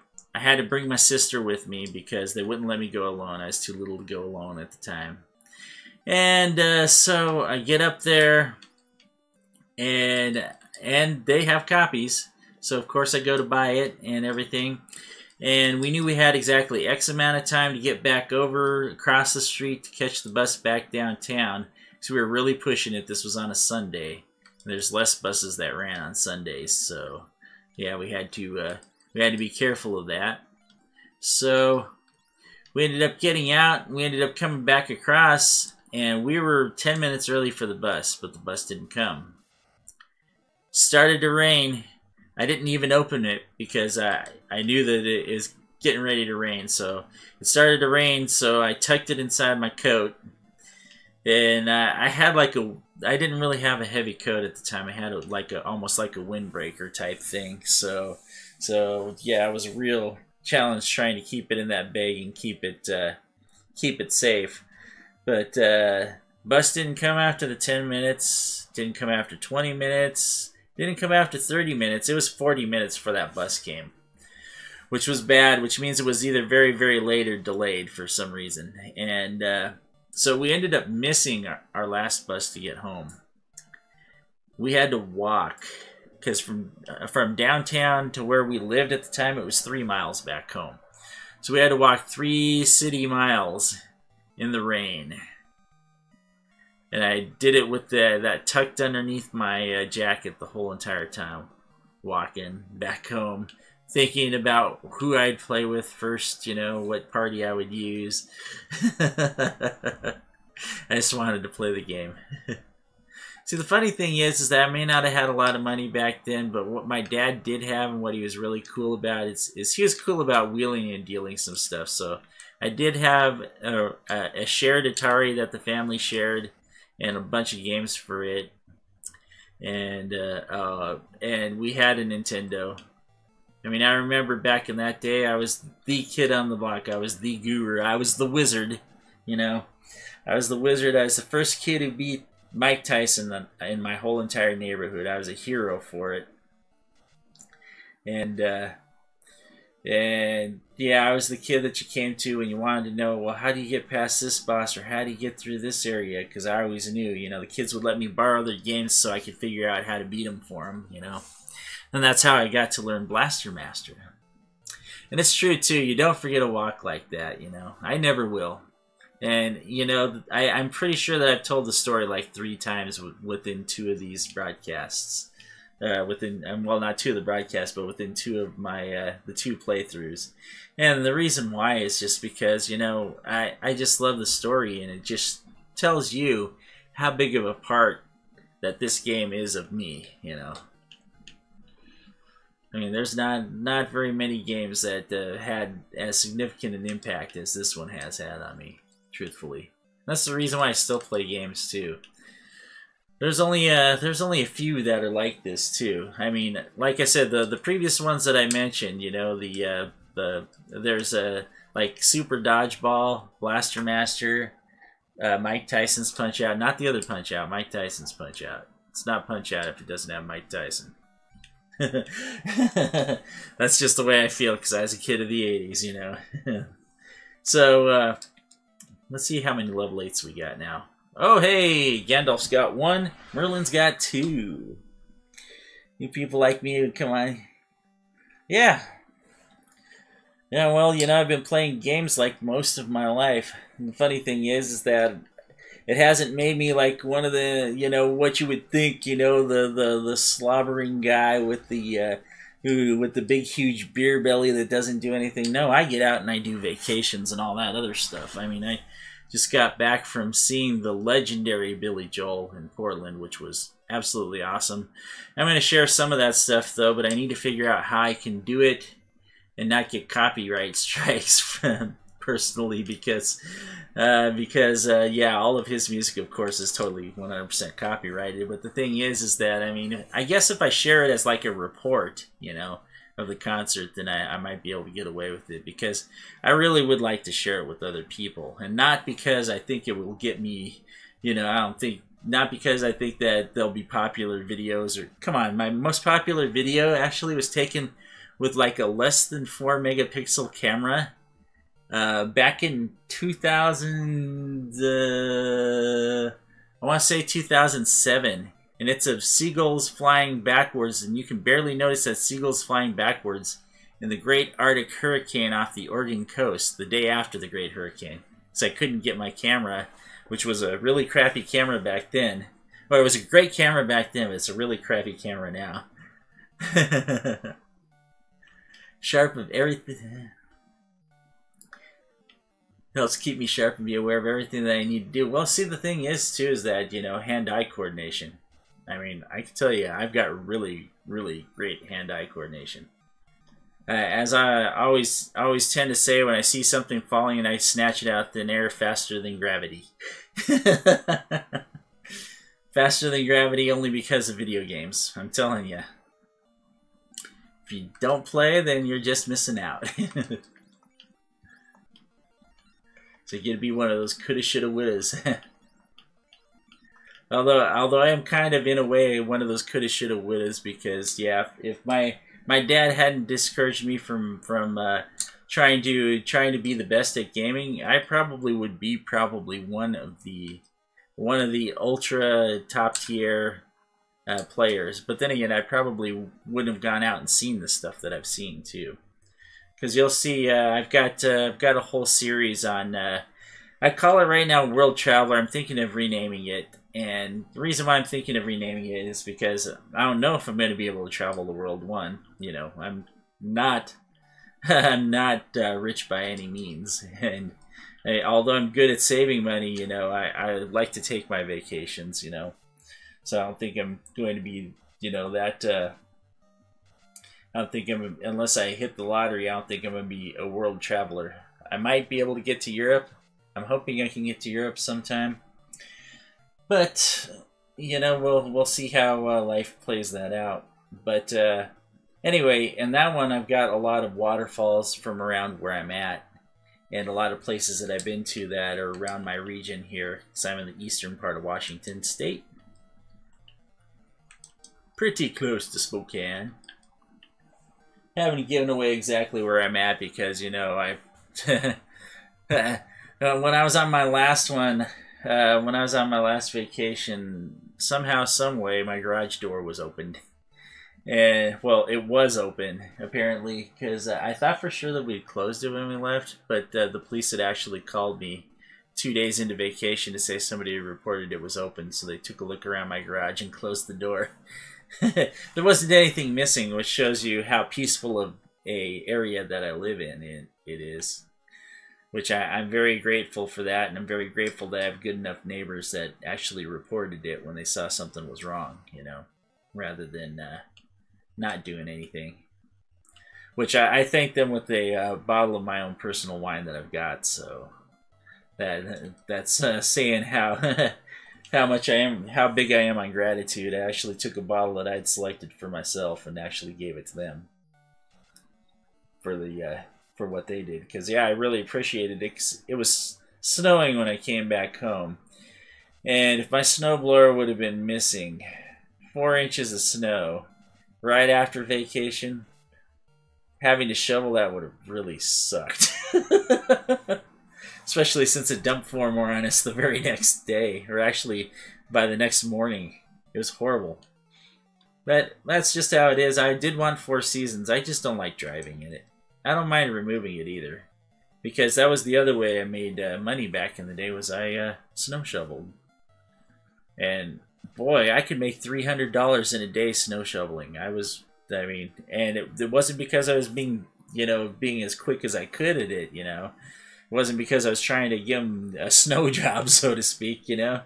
I literally, got the job done, did it efficiently, and oftentimes they gave me more than what they said that they would, which was really cool, you know. See, more people were like that nowadays, we wouldn't be in the situation that we're in. Not me personally, but I mean as society in general. So I feel that things have gone astray. Oh, I didn't want to go on that level. Please don't. Okay. Yeah, last thing I wanted to do is hit gas dragons. They'd probably rip right through me. I was lucky to not get any with the first go, but the thing is that, yeah, that's also the same go that gave me sorcerers up on air level, so I should have walked around. Thing is I didn't know that much about the RNG anymore. I mean, I used to know a bit. Enough to be one of the few people that has soloed a thief in this game. And enough to be the only person that I know of to date that has actually had a thief, not a ninja, but a thief, beat Warmech. And that was a pretty crazy feat, and I won by, less than 10 hit points. I gotta look my picture up to see exactly what it was. It was either 6 or it was 8. It was one of the two. But I was just thinking to myself, man, if he uses nuclear one more time, I'm done. And I'm like, how close am I? I don't know how close I am to winning. Can I win? You know. Which these guys have not beaten Warmech yet, so I might actually take them on an excursion up there. I don't know if they... Well, they probably can with fast and with... I don't know. It matters how hard nuclear hits, truthfully. That non-elemental damage is mean and evil. I know that we got Nuke and Fade now, so that's really going to cause some serious damage to stuff. If you want to see exactly how much damage we can do with it, I'll show you right here. These Frost Wolves aren't going to like me very much. If this leaves anything alive, it's a travesty. We're going to find out real quick. Oh my goodness! 610 damage. There we go. Woof. Woof. Woof. 226 was the least amount of damage. Alright. I hate to do this to everybody, but it is that time. No, not time to give up yet. it's time for me to take a quick break. But you know what? I'm going to go ahead and give you a song while I'm doing that. Which one am I going to give you? Well, hey, let's just do this one. Let's just go with the next one that's on the list. Here you go. I'll be back in just a bit. Gotta go do some business.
I thought about it for half a second there. I really did. I thought about using Fade on him. I'm not going to use Fade, but I am going to nuke the holy crap out of him for that one. I don't realize what happened, but something bad happened there. Hi, guys. Guess what you're going to get. I do like the zap spell, though. I might go to the Sea Shrine just so I can zap the stuff that's on the top. That'd be kind of fun. Here goes the Chimera. Yeah, the Chimera is going down, too. So I said about to go down, I didn't mean... Oh, you know what? I know why Bruce got nailed. Shoots. I'll show you in a second. It's that armor bug again.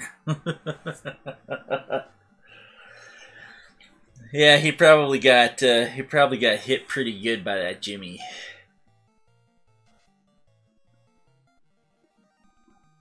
We'll find out in a second. And it's okay because it's nice that the wizards get some. I'm looking to get just a couple spells. If I get a couple, yeah, if I get a couple more of these, then I'll go ahead and take. Is there ever a friendly Chimera? I can't recall one. Well, their cremate spell isn't that bad. That's the thing. And if you cast Aether on yourself, it's even more pathetic. But the Chimera, which is the other one, that's why I call it Jimmy. Chimera, I don't know what it is. I don't even know if there's such a thing. I think that they just made it up so they could have a palette swapped Chimera. But I think he's the one that did the damage. But the problem is that it's our armor bug again. See, absorb 25, he gained a level. I forgot to check the armor screen, so instead of having 43 armor, he had 25. So that's the reason why he died there. That's okay. It doesn't really matter because we're not that far away. One more time, I gotta look. Okay, we're not that far away, and I will actually attempt to just go through without picking up the Masamune. I know I said it, I'm not going to pick it up. I know that's darn near sacrilegious to say that, but yeah, well, it is kind of far out of the way on that level. And it's not because I'm afraid of getting smoked by sorcerers again. That was just a bad happening. I mean, the thing is that Trance, I think, is non-elemental, and their Death Touch is non-elemental too. So even a ribbon can't help you with it, which is mind-bogglingly evil why they did that with those guys.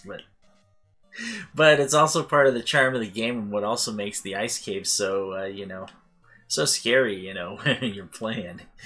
The ice cave is horrible because of those guys.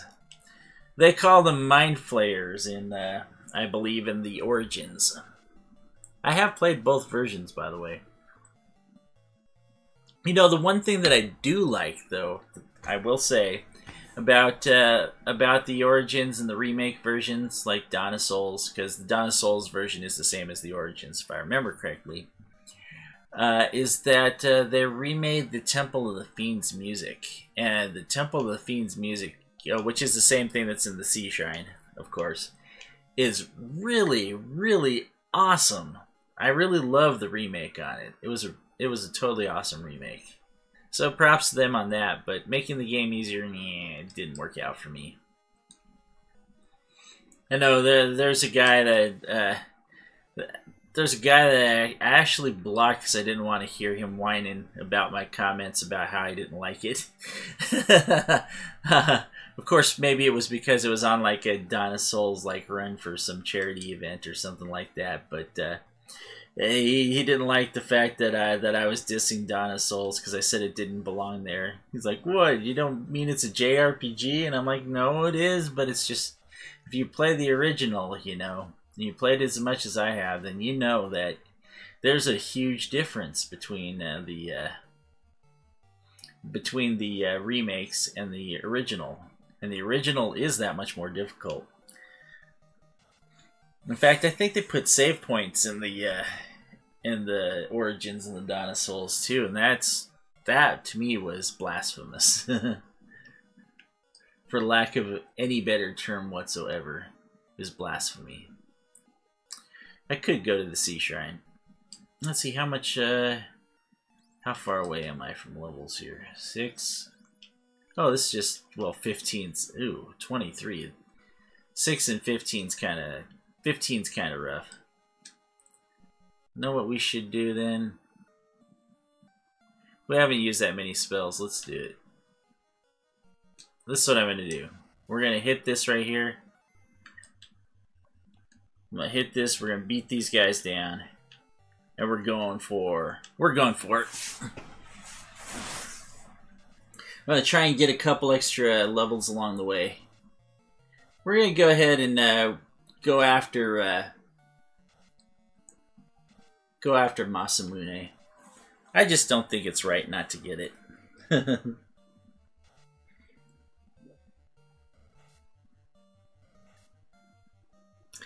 They seemed fairly comparable on paper. Oh, well, yeah. No item stacking. Well, the thing is that too they made extra stuff too, like potions that healed more and things like that too, and I think they had Phoenix Downs and stuff like that. Or maybe I'm thinking of one of the other remakes, but man, I do remember that there's remakes out there that are just, they're complete and utter blasphemy of this game. And actually, maybe I should go out and do the, yeah, I should. Sorry about this, so we're gonna run real quick back out and tank up our spells first, because you should never not tank up your spells before going on a run.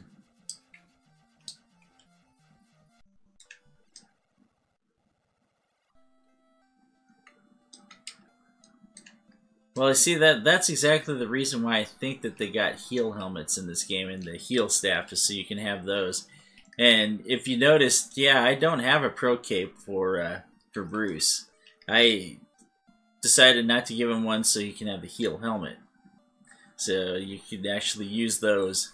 And that actually was the best way to get through, because you can get most of the way up to Temple of Fiends by snaking your way through the guys. And I could totally show you that. Yeah, the heal staff is infinitely more useful too than the heal helmets are, because that armor slot's pretty darn valuable. Worm! I hate worms. Worm's what got me last time. I cast fear on it. That'd be awesome. It gets scared and runs away. Actually, what we're gonna do is white cape him. We're gonna have some scratchy scratch revenge. Oh, no we're not. Holy cow.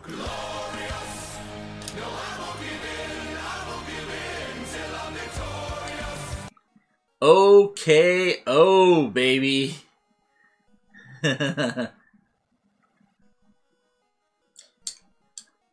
So, you know, we've had the police earthworm around where I live. And it's supposed to be like one of the largest earthworms in the whole entire world.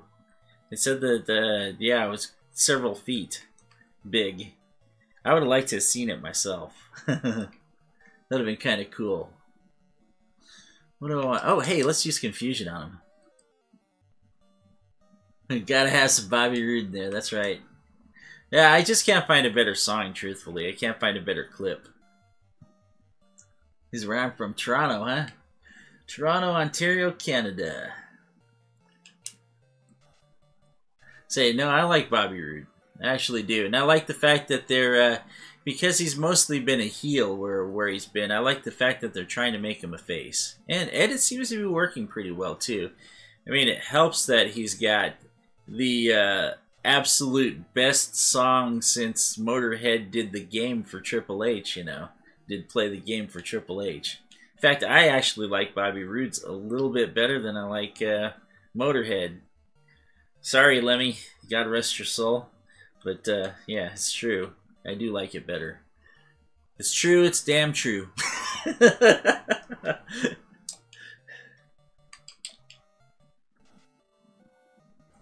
Come on, get him.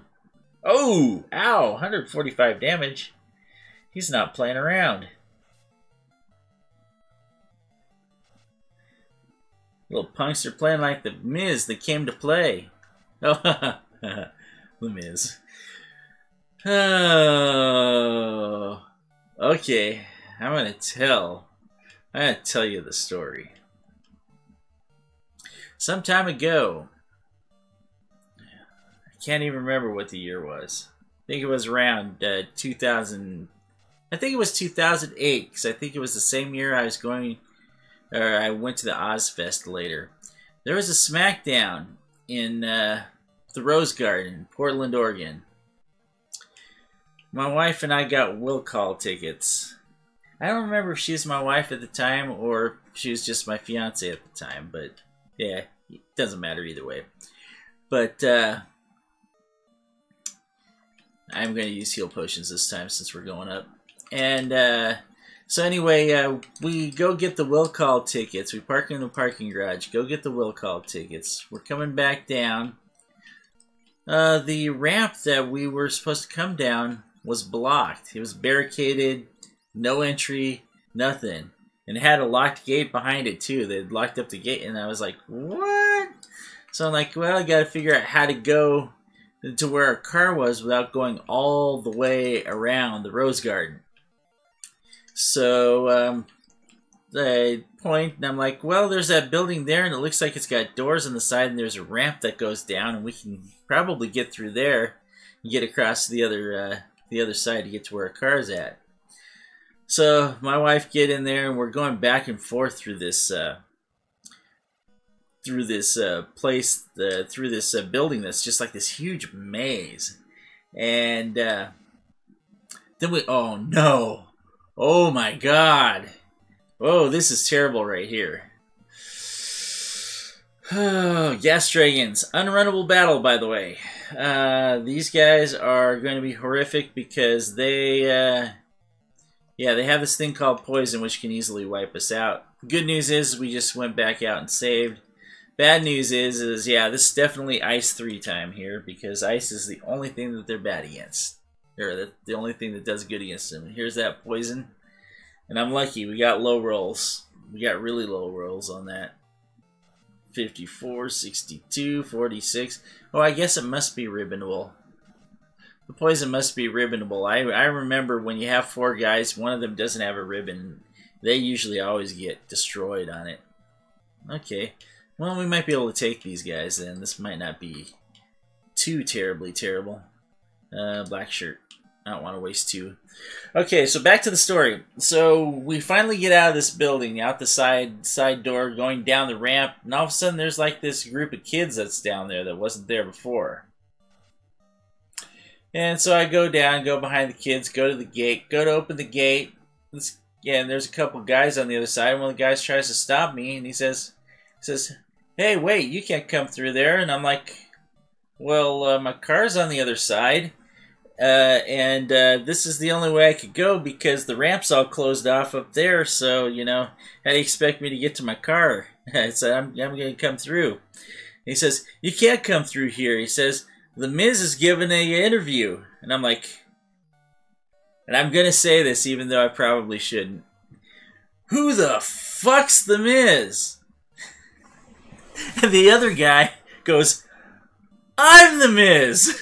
And I'm like, I take a look at him and I'm like, well, I don't know who you are. All I know is my car's over there and I'm going through this gate to get there because I'm not going all the way around the rose garden to get to my car.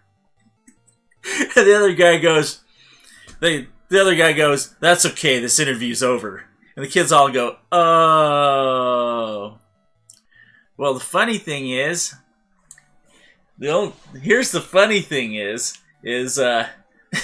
that we go there and are watching we're watching the show that night, sitting up in the bleachers. All of a sudden, there's a spotlight.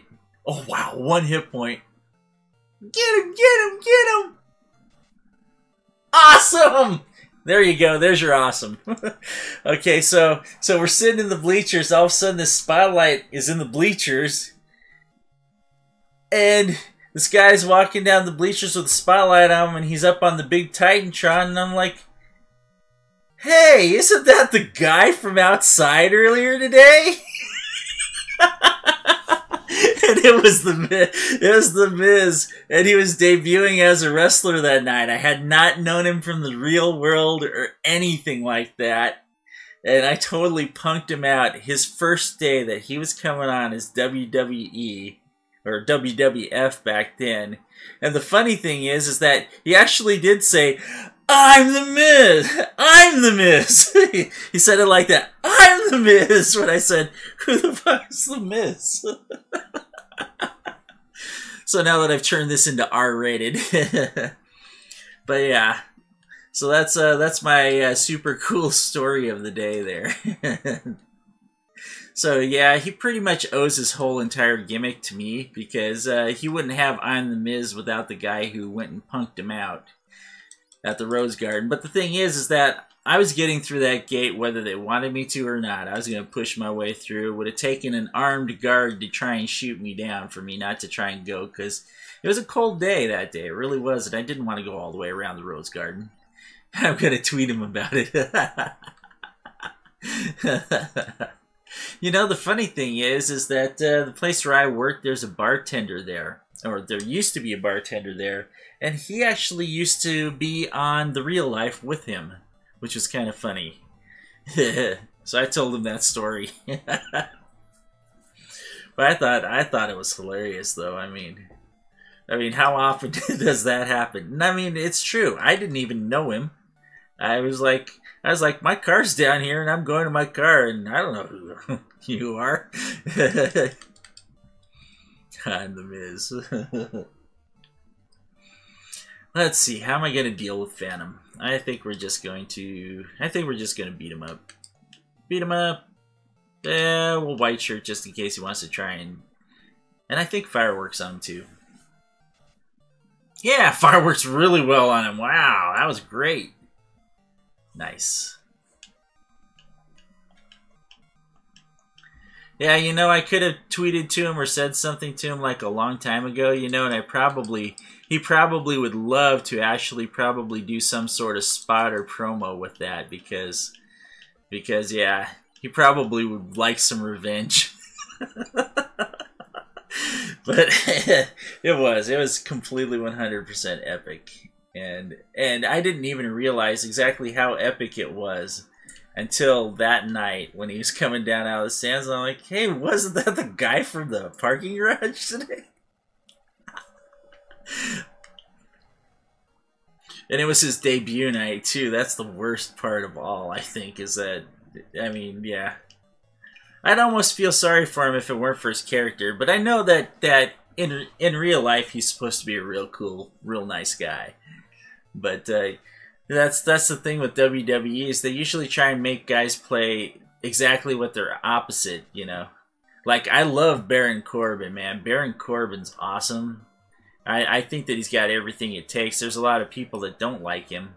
But the thing is that, the funny thing is that if you watched his, some of his interviews and stuff that he's given, he's a real great guy.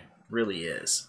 And he knows his wrestling and he wants to build his way up, which is probably why he won the, he was part of the, he's part of the talk for earlier in the year for the WWE title, and he was part of that scene.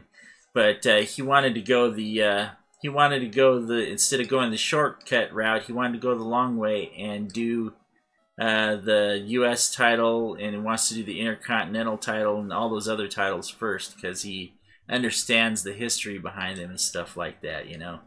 He's a real cool dude.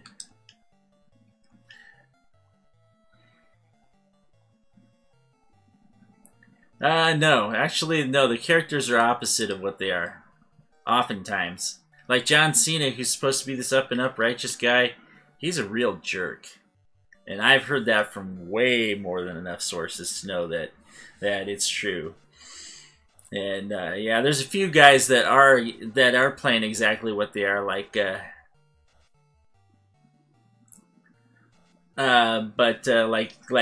Batista.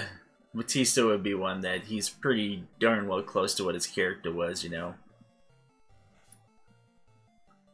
I'm pretty sure that Brock is probably one hell of a guy too. I can't 100% say it, but you know. Well, Ric Flair is exactly who he is because Ric Flair, you know, he didn't sugarcoat, or you know, he's pretty much a straight shooter, and he's been that way his whole entire career. You know, that's the way he was. Is that Ric Flair was Ric Flair, you know, and that's all he ever was.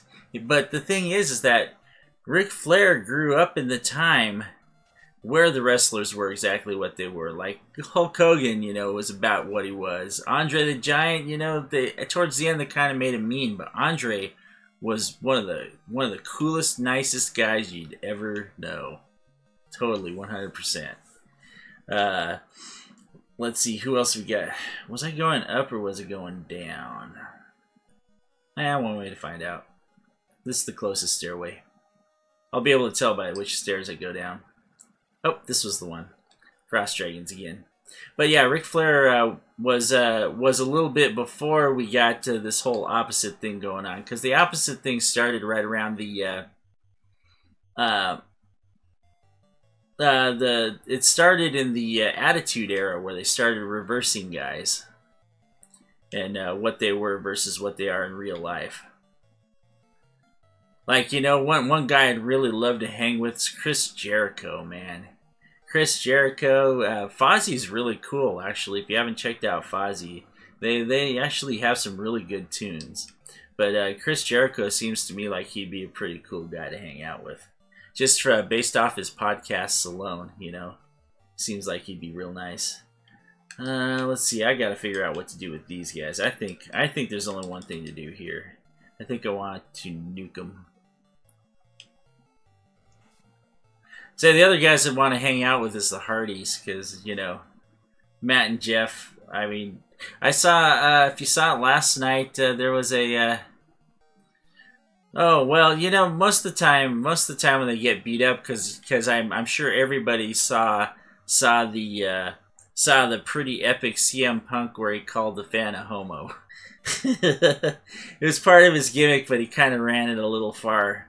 But I think that the reason why he probably beat him up was because he was trying to be a heelish at the time, and the person just kind of wouldn't let it go, so, you know, kind of gave it to him, you know. It happens. You can't say it doesn't. Yeah, I saw, let's see, last night there was something on WWE. On their, I think it was just after SmackDown, they had a table for 3 or something like that had Finn Balor and the Hardys on with it. If you can find it somewhere, I strongly suggest watching that because it was a pretty good watch. We're gonna go for healing potions.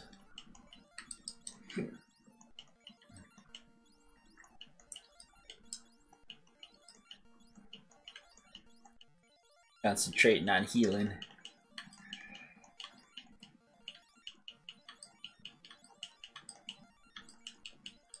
Good enough. Yeah, the CM Punk stuff, yeah, it's pretty funny. I think Phil would be a good guy to hang out with, too. His real name's Phil Brooks. I think he'd be a pretty cool guy to hang out with. Just because I liked his indie stuff. Just like Sami Zayn. Oh, yay. Green Medusas with the first strike. Let's kill him. Oh, actually, let's confuse him, too. This will be even better. I don't think they have much on him. This mage staff will probably kill him. Okay, so who was I talking about? Sami Zayn is actually El Generico, man. The Brainbuster guy. You know, he used to do the Brainbuster on the top turnbuckle with the guys. That's why they let Kevin Owens, they let him do it to Kevin Owens on the ring apron. Because Kevin Owens is actually his old tag team partner, Kevin Steen, from the Indies. And, yeah, they used to be a big tag team together, and that's why I was real excited to see them tag teaming in that last pay-per-view, although it didn't quite turn out exactly like I was expecting it, because they're not letting them do their stuff, because they have some super combo moves. I mean, this is like Marvel vs. Capcom super combo finish type stuff that they can do. I mean, it's some serious cool stuff. Earths I have to fight because I have to fight Earths.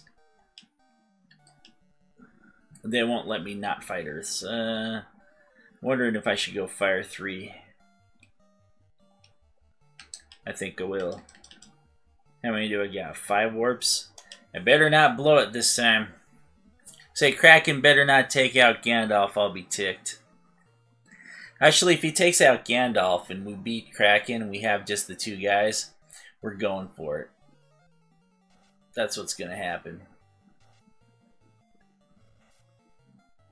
I had a bunch of other songs prepared for this, but I decided not to just because we're having fun telling stories tonight. And don't think it isn't fun for me, because it is. It's probably been one of my better streams, truthfully. Not exactly gameplay wise, but you know, I'm not that guy anymore who is like neighborhood champion. You know, I don't feel I got anything to prove here. You know, I just like playing the game, talking about it, talking about some of the good times I've had, and you know, other stuff. Anything that happens to come along, and of course, you know, wrestling is one of my favorite things. I mean, there was a time there when I wasn't watching much of it, and it was during that John Cena era where he was the champ, and it just wasn't, you know, I just wasn't feeling it, you know. I lived through that Hulk Hogan era, and I felt Hulk Hogan every inch of the way, man. He was the man. He could do that. He could be Superman. John Cena, he's a guy to me that I've seen him where he refuses to take bumps that he should, just to make it look better, you know? Like I was talking about Baron Corbin, man. I saw one where Cena got thrown into the corner, and he looked like he was kind of prancing into the corner like the women do, and just barely hit the corner with his shoulder just to tap it, just to show that he got hit in the shoulder. But it wasn't really, I mean, you could tell just by watching on TV that it wasn't that good of a work at all. Whereas Baron Corbin, every time he hits that corner with his shoulder, holy crap, he hits hard. Oh my god. He's going to end up wrecking himself before it's time, but, you know, it's only as good as the talent doing it. That's true, too.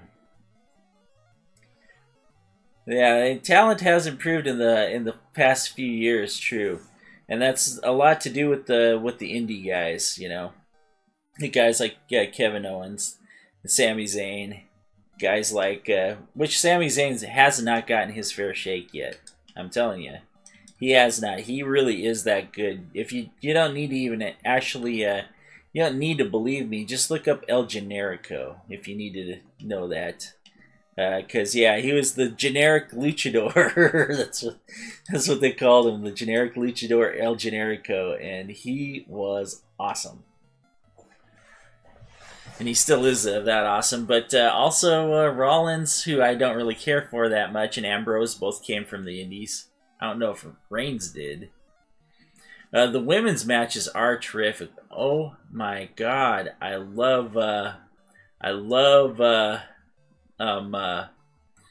absolutely love Charlotte, you know, and it's because of she puts on matches. I mean, I haven't seen women's matches that like the ones that she put on since the glorious ladies of wrestling. We're talking early 80s here, and those ladies were hella fugly.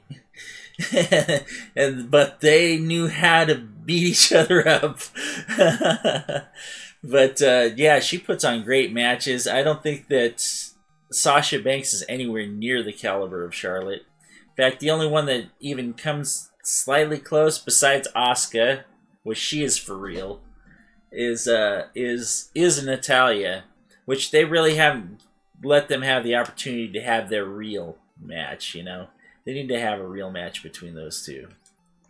And I mean a real one where they let them just go, you know. Because every so often, you know, WrestleMania, they'll let the guys go. And let them, you know, let them do their own match, kind of. And that's what they need to do with them. So that way they can have a real match and see who truly is the better one. I'm kind of happy about Mickie James coming back, too. Because I think that one, she's still got it, and two, you know, they kind of need that older woman in there too to keep them people. Yeah, AJ Lee was a really good talent too. It's just too bad what happened with that, you know. But you know, I mean, that's the thing. The way that they treated CM Punk, Phil Brooks, you know, AJ's husband. Okay, here it is. Here's the bad part. We got Lich. Lich 2, the mean and evil. And we got Nuke coming, and nothing's going to help here with that, so I think we might as well just hit him with the light staff. And of course we're going to fast Bruce, and hopefully this doesn't happen. Oh, AJ Styles. Oh, AJ Styles. AJ Styles is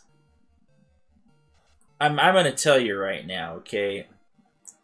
I really, really, you know, love a lot of wrestling guys, you know, as not from, you know, not, I mean, from a fan standpoint, you know. We took him out, he didn't use the nuke. That's great. That's a victory right there, him not using nuke. And I'm going to get as far away from that staircase, because I need to talk about this for half a second here. Okay, yeah, I've watched wrestling since I was a little kid. My dad's bed, Hulk Hogan, Andre the Giant, Jake the Snake. Grew up with all that stuff. Grew up with guys just before that, too. Used to watch it when cable was pay-per-view on, like, channel, like, 57 or something like that. On your UHF. And you had to use the dial on your television. And it was a CRT television, not a flat screen LED, UHD, you know, 4K model, you know. I think AJ Styles easily could vie for the best wrestler of all time. Absolutely easily. Just because of what he puts on. You know, I was never really a fan of his back in the day when he was the younger guy with the short hair and everything. But his look that he's got right now and just the way that he puts on the show right now, and it pretty much, you could see he gives everything he's got for every single match that he does. I mean, that guy is 100% pure talent, pure and simple. And I do believe that, you know, say The Rock may have started SmackDown, but it is now the house that AJ Styles built. 100%, absolutely. Because he's the one who originally kicked the Cena out, you know? It was him and Ambrose that lipped him down. I actually have video to prove it. They lipped him down pretty good and told him, hey, you know, you're what's wrong about this. And I think that he went and made a few movies because he believed him. And now wrestling's a lot better because of it. We've got a lot more mixes, a lot more storylines, a lot better, pretty much everything. I forgot what's good to kill these guys with. I think it's ice, so we're gonna try ice just one time just to see. I don't know if it is or not. But yeah, AJ Styles is awesome, and Charlotte is, as far as women's wrestlers go, I believe she's darn near in a league all of her own. I don't think that there's any talent that they have. Maybe Asuka. You know, I'd love to see a match between those two, but I mean... But, you know, they always have to have this heel and face thing going on, and unless they make Charlotte a heel again for some reason, whatever reason, then, you know, I can't see Asuka being a heel, truthfully. And why? It's just because of her entrance and everything when she removes her mask. You know, it's her face. Her face is too cute. I'm going to say it. Her face is too cute to be a heel. That's not a heel's face, you know. It's like the anime characters, you know. You know the bad guy is because he's got the, you know, he's got those slant eyes, you know. He's got the narrow slits for the eyes. They never give the good guys the narrow squinty eyes. Shifty. Let's see, what do I want to kill these guys with? Do I think that... Let's just go ahead and white up because we're going to use this to heal.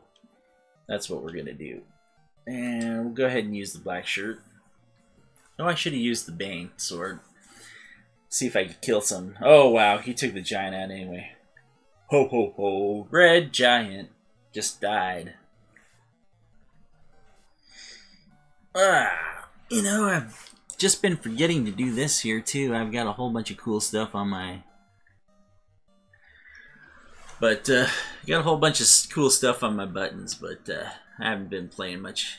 I already played every single one of them, though, earlier, so... I don't need voice clips when I'm talking. Heal. Let's just heal. But yeah, definitely with the wrestlers, yeah. Charlotte and AJ both are at a point in time, too, that they're absolutely above and beyond everybody else. there shouldn't be people beating Charlotte. Like I said, the only one who has enough to hold a candle to, and I really would like to see a match with, is Natalya. But Natalya is older than Charlotte, but she's also more experienced, and she's built like a stinking fire plug. You see how short that girl is and how stocky she's built? Well, she isn't a girl. She's a let's face it, she's a lady. She's old enough to be a lady. But yeah, I think that it would be cool to see that match and just have them go and not have it scripted who wins. Just go to see who can be the last one standing. I think they did do it 2 out of 3 falls, but you know, since that's all scripted, like I said, unscripted would be cool. Back in the day, they used to do it for WrestleMania. They'd let some of the guys would ask to go over there and do one where it wasn't the scripted for the ending, so they could go there and do the ending themselves. And I know that very well that they let Undertaker let Brock beat him, and that was his decision. I mean, even Brock kind of looked surprised too at that, but that was also because in that match he happened to throw him. The first German that he did, he threw him on his head, which is part of the reason why I don't like Brock the wrestler. It's because he doesn't protect the guys well enough. He's still, that UFC fighter guy who needs to hurt the other guy, in order to get the win. In a wrestling match, you want to be able to make the moves look unbelievable, sell the moves, and protect your other guy, Protecting the other guy is the other thing. The stiff moves are exactly why people like Goldberg injure people like Bret the Hitman Hart, It's because they just, don't know, either don't know what they're doing or they don't care. Yeah, same thing, yeah, with Jinder. I remember seeing him against, I think it wasn't it Finn Balor? And he just about took his head off. Oh my god, man. I was like, wow, he's really, really stiff and needs to learn to control that stiffness. But I will say that over the year, while he had the belt, he actually improved quite a bit. My problem with him is those damn Singh brothers, man. My whole take is that if you're gonna be the champion and you're gonna be the man, then you got to be able to pull it on your own and not have help, And he doesn't need it. That guy, he's big enough that he doesn't need the help, That's the only thing I got against him, but he definitely has improved himself, his moveset, his character. I mean, he's improved in pretty much every category. I mean, I 100% agree, though. He's actually doing very, very well for himself. And I don't know what I'm going to use against Carrie for White Wizard here. I think we're just going to go... Nah, actually, let's just do White. Makes it easy. And, of course, we're casting fast, because that's just how it goes. Yeah, he should drop them. They were trying to do some sort of gimmick where they were mad at him or something, but of course nobody believed it, and of course it wasn't true. But I'm like, yeah, Jinder doesn't need them. He's pretty cool. And the other dude that I really like right now is Braun Strowman. I liked him before everybody else liked him, and then everybody else just jumped on the bandwagon when he started beating the crap out of Roman Reigns. And I absolutely loved him when he was doing that, because I don't like Reigns one bit. He may be The Rock's blood and everything like that, or relative, but he is not The Rock, and he's pretending he is, and he's pretending he's the guy, but he's not the guy. And he just needs to learn that he's not. And you get a fight. We're going to have Merlin fight. Braun is pretty entertaining for just being a big guy who beats people up. The thing that I like about Braun, though, is if you saw... Darn, what was that pay-per-view a couple months ago? where Triple H, where he comes out and he tells Triple H, if you ever cross me again, this will be the last time you play this game, or something like that. And there was real fear in Triple H's eyes. It was crazy. It was the first time that I ever saw either that, or he's going to get the Academy Award for, oh, not good. He's going to get the Academy Award for acting, but Triple H is not that good of an actor. So, I mean, he seems like was genuinely afraid of Braun. I mean, yeah, that was very well acted. If it was all an act, man, it was... I mean, Triple H, like I said, he deserves an Academy Award for that act, because it was that was pretty tense there, and you could really see the fear in his eyes. And I've never seen it like that in Triple H before, ever. Nah, you know, I like Triple H. I got a couple of his shirts. There are 3 wrestlers I have shirts of right now. And one of them got retired not too long ago because it was too torn and destroyed. But one is The Undertaker, 2 is Triple H, and 3 is Sami Zayn. And those are the three guys I actually have shirts of. Because, yeah, you can't be a wrestling fan without an Undertaker t-shirt. Undertaker, by far, is legendary. He's the best. He is the best. You know, right now, AJ Styles is getting to the point where he's going to become that legend and perhaps be the greatest of all time. And I mean, I truly mean that. Greater than even the legendary Hulk Hogan, you know? He is the man. And I'm wondering if I should cast a spell on Bruce. I'm thinking probably now before it's too late. Let's hit him with it. Might as well. And should I do no? Ice 3 plus Ice 2 should work. Be enough.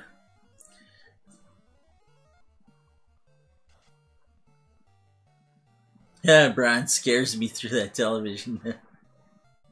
Say, I just like the guy. He's awesome. Just awesome. Say, I know that Jinder's move is called the Colossus, but that man is the Colossus. And I don't mean that guy that turns into steel on X-Men. I mean like Colossus of Rhodes, like I am towering above everything else. I mean, he's a head taller than almost everybody, and I was surprised at how tall Kane is. I didn't think that Kane was quite that tall, but he's actually just about as big as Strowman is, which is insane in itself.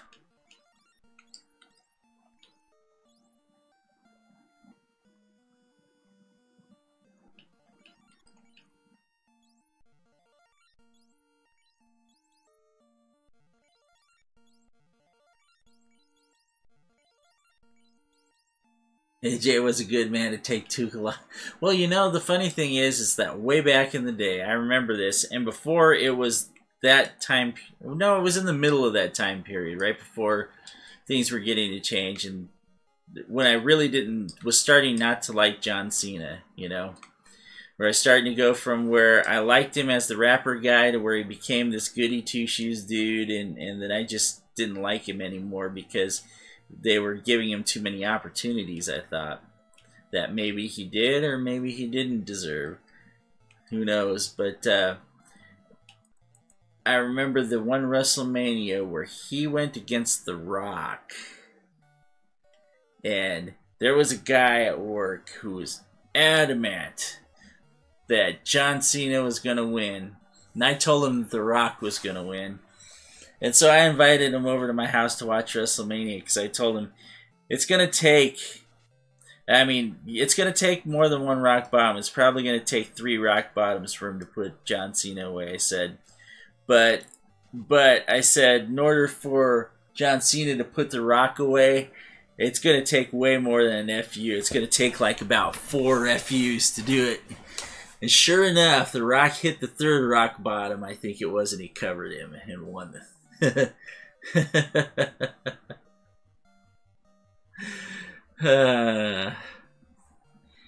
Well, you know, right now, yeah, I'd say that they've got the belt around the right man. He's the only one truly worthy of the belt right now. And I mean, it's just everything that he brings to the table. AJ Styles is unreal. I mean, the stuff that he does in the ring and the combinations that he can put together. I mean, I think he looked a little rusty just the other night, but I think that's because of just how badly Jinder was beating him up, you know, because, I mean, if you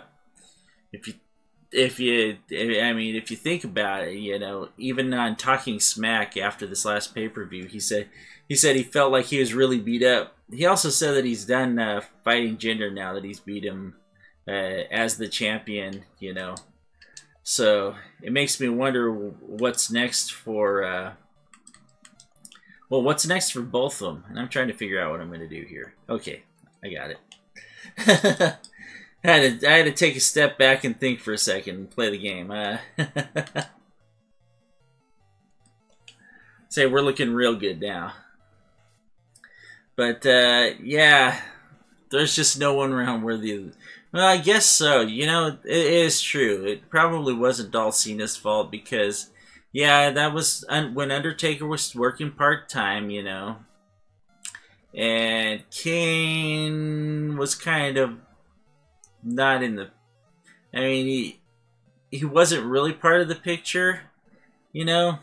I don't know what they're doing with that, you know, truthfully. The funny thing is that, yeah, they've got a triple threat that's coming at the Royal Rumble. Kane, Brock, and Braun. It's going to be one hell of a match. I'm hoping that the winner is the winner pins Brock. That's what I'm hoping. So that way he doesn't have an excuse that he, you know, lost the belt because of the triple threat rules or whatever, you know. Because if you saw the pay-per-view where he was, where Braun was up against Brock, oh my goodness, Braun took 2 German suplexes, and all he did was just like bounce off the canvas and get right back up. Literally, it was unreal. The look in Brock's eyes pretty much said it all too. Oh, give me just 1 second here. That would be my wife.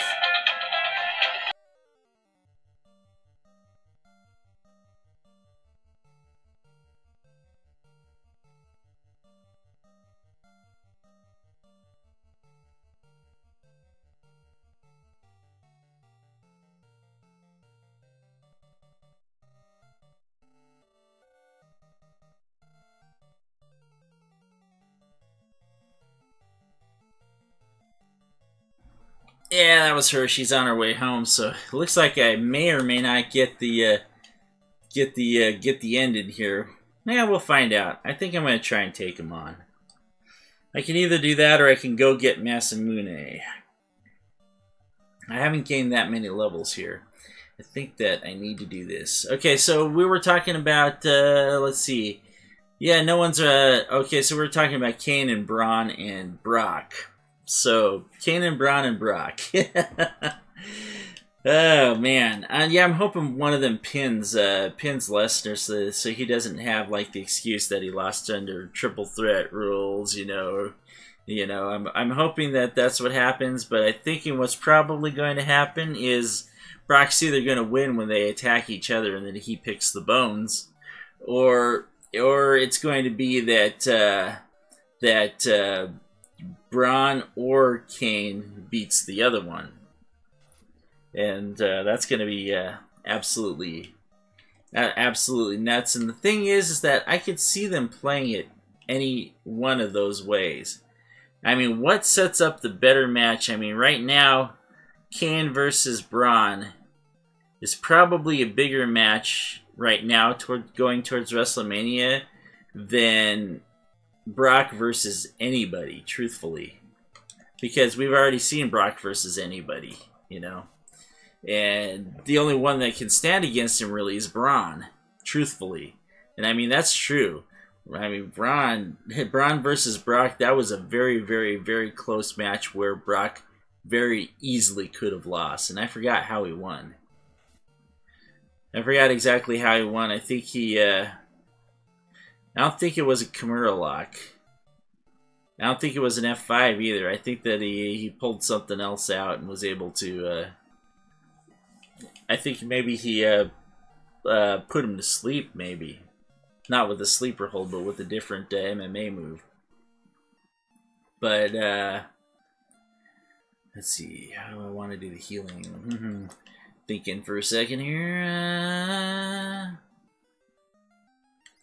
Sure, we can do a couple. Do a couple Cure 3s. As long as we leave a little bit. Just in case. Alright, let's do the...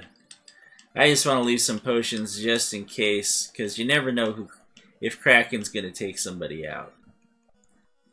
Kraken 2 is probably more fearful than even Lich. Because you know a nuke's coming.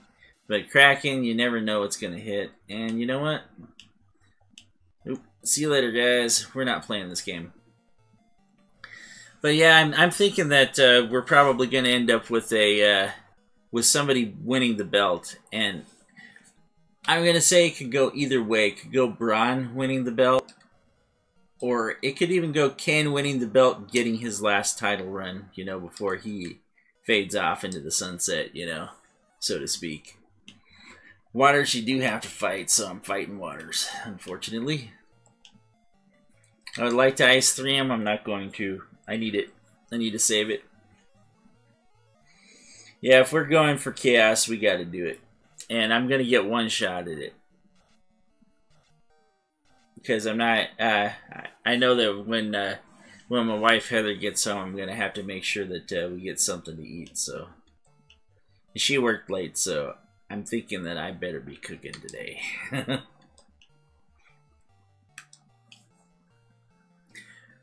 Say, I worked earlier, she worked later, but yeah, I don't think it's very nice of me if I go there and make her cook after she gets home late at night. But yeah, I could see them giving Brock or Braun the win. I could see him giving Kane the win, but I don't see the scenario being very good for Brock to get the victory out of this one.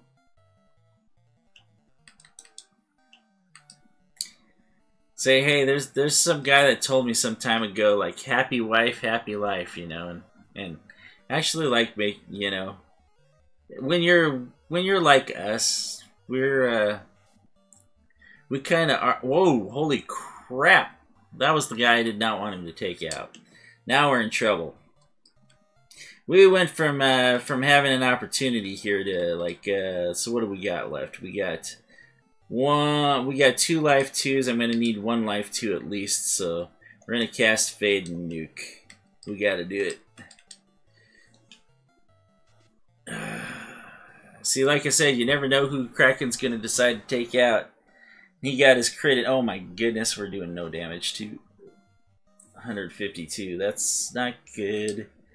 Not good at all. Let's see here. Well, I do have 1 more Fade. I could cast Life 1, but if I cast Life 1, I got 1 Cure 4 left too. Okay, let's do that. Ooh, what to cast? What to cast? It's gonna have to be Ice 3 or Lightning 3. I don't remember what he's weak against, so we're gonna go Ice 3 because it's the highest spell. Ouch! Okay, well, now we're back on that same boat we had before. I don't think I'm winning. Dang! What did I tell you about Kraken? Kraken 2. See, the first time that I fought him, he was all about lightning, lightning, lightning, lightning, lightning, lightning, lightning, lightning. This time he's like, attack, attack, attack.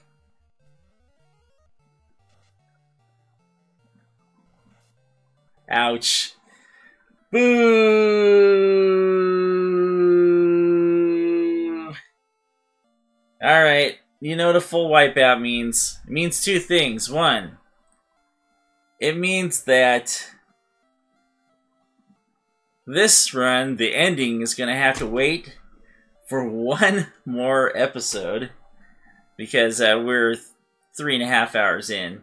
And 2, this means I also got to do 10 push-ups or 10 sit-ups, and since I haven't been fully wiped out before, Bolt works on him as the first Kraken. Kraken 2, I think he is not weak against Bolt anymore. So I gotta do my 10 sit-ups, so I'm gonna do them while I'm still here.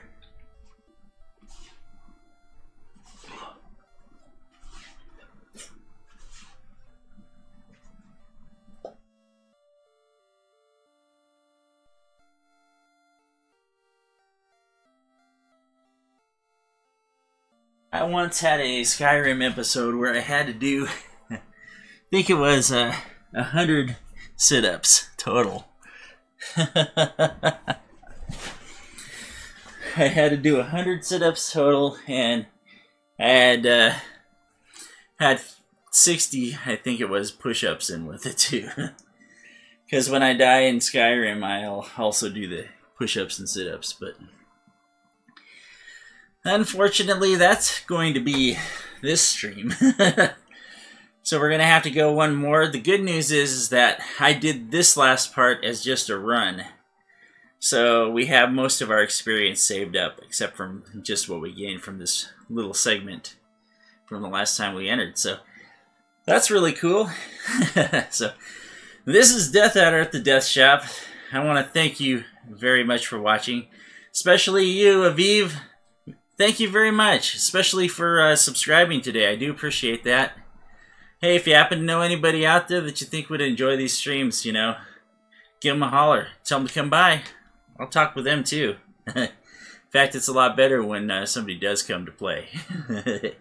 Anyway, to everybody else out there who's watching post-commentary here, thank you very much for watching. Remember too, we got our Streamlabs and our Patreon set down below.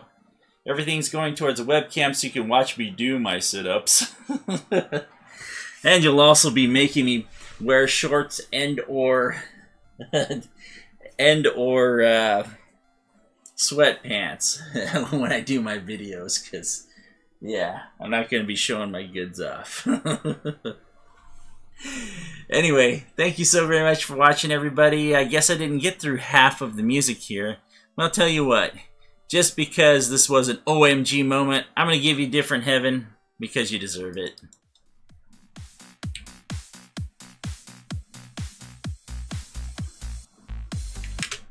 Nope. Wrong button.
Just so you know, I think 4 trolls here is a rare battle.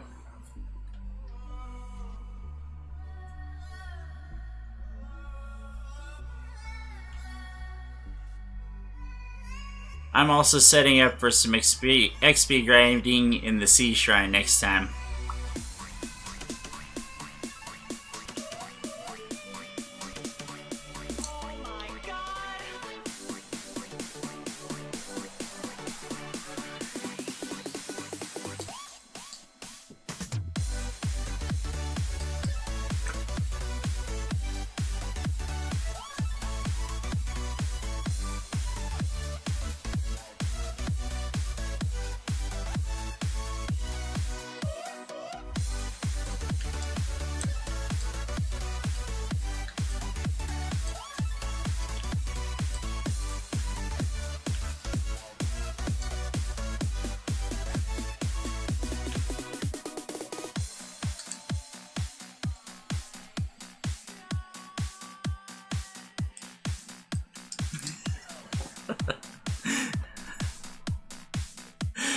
Okay, so enough of the messing about here with the music and everything.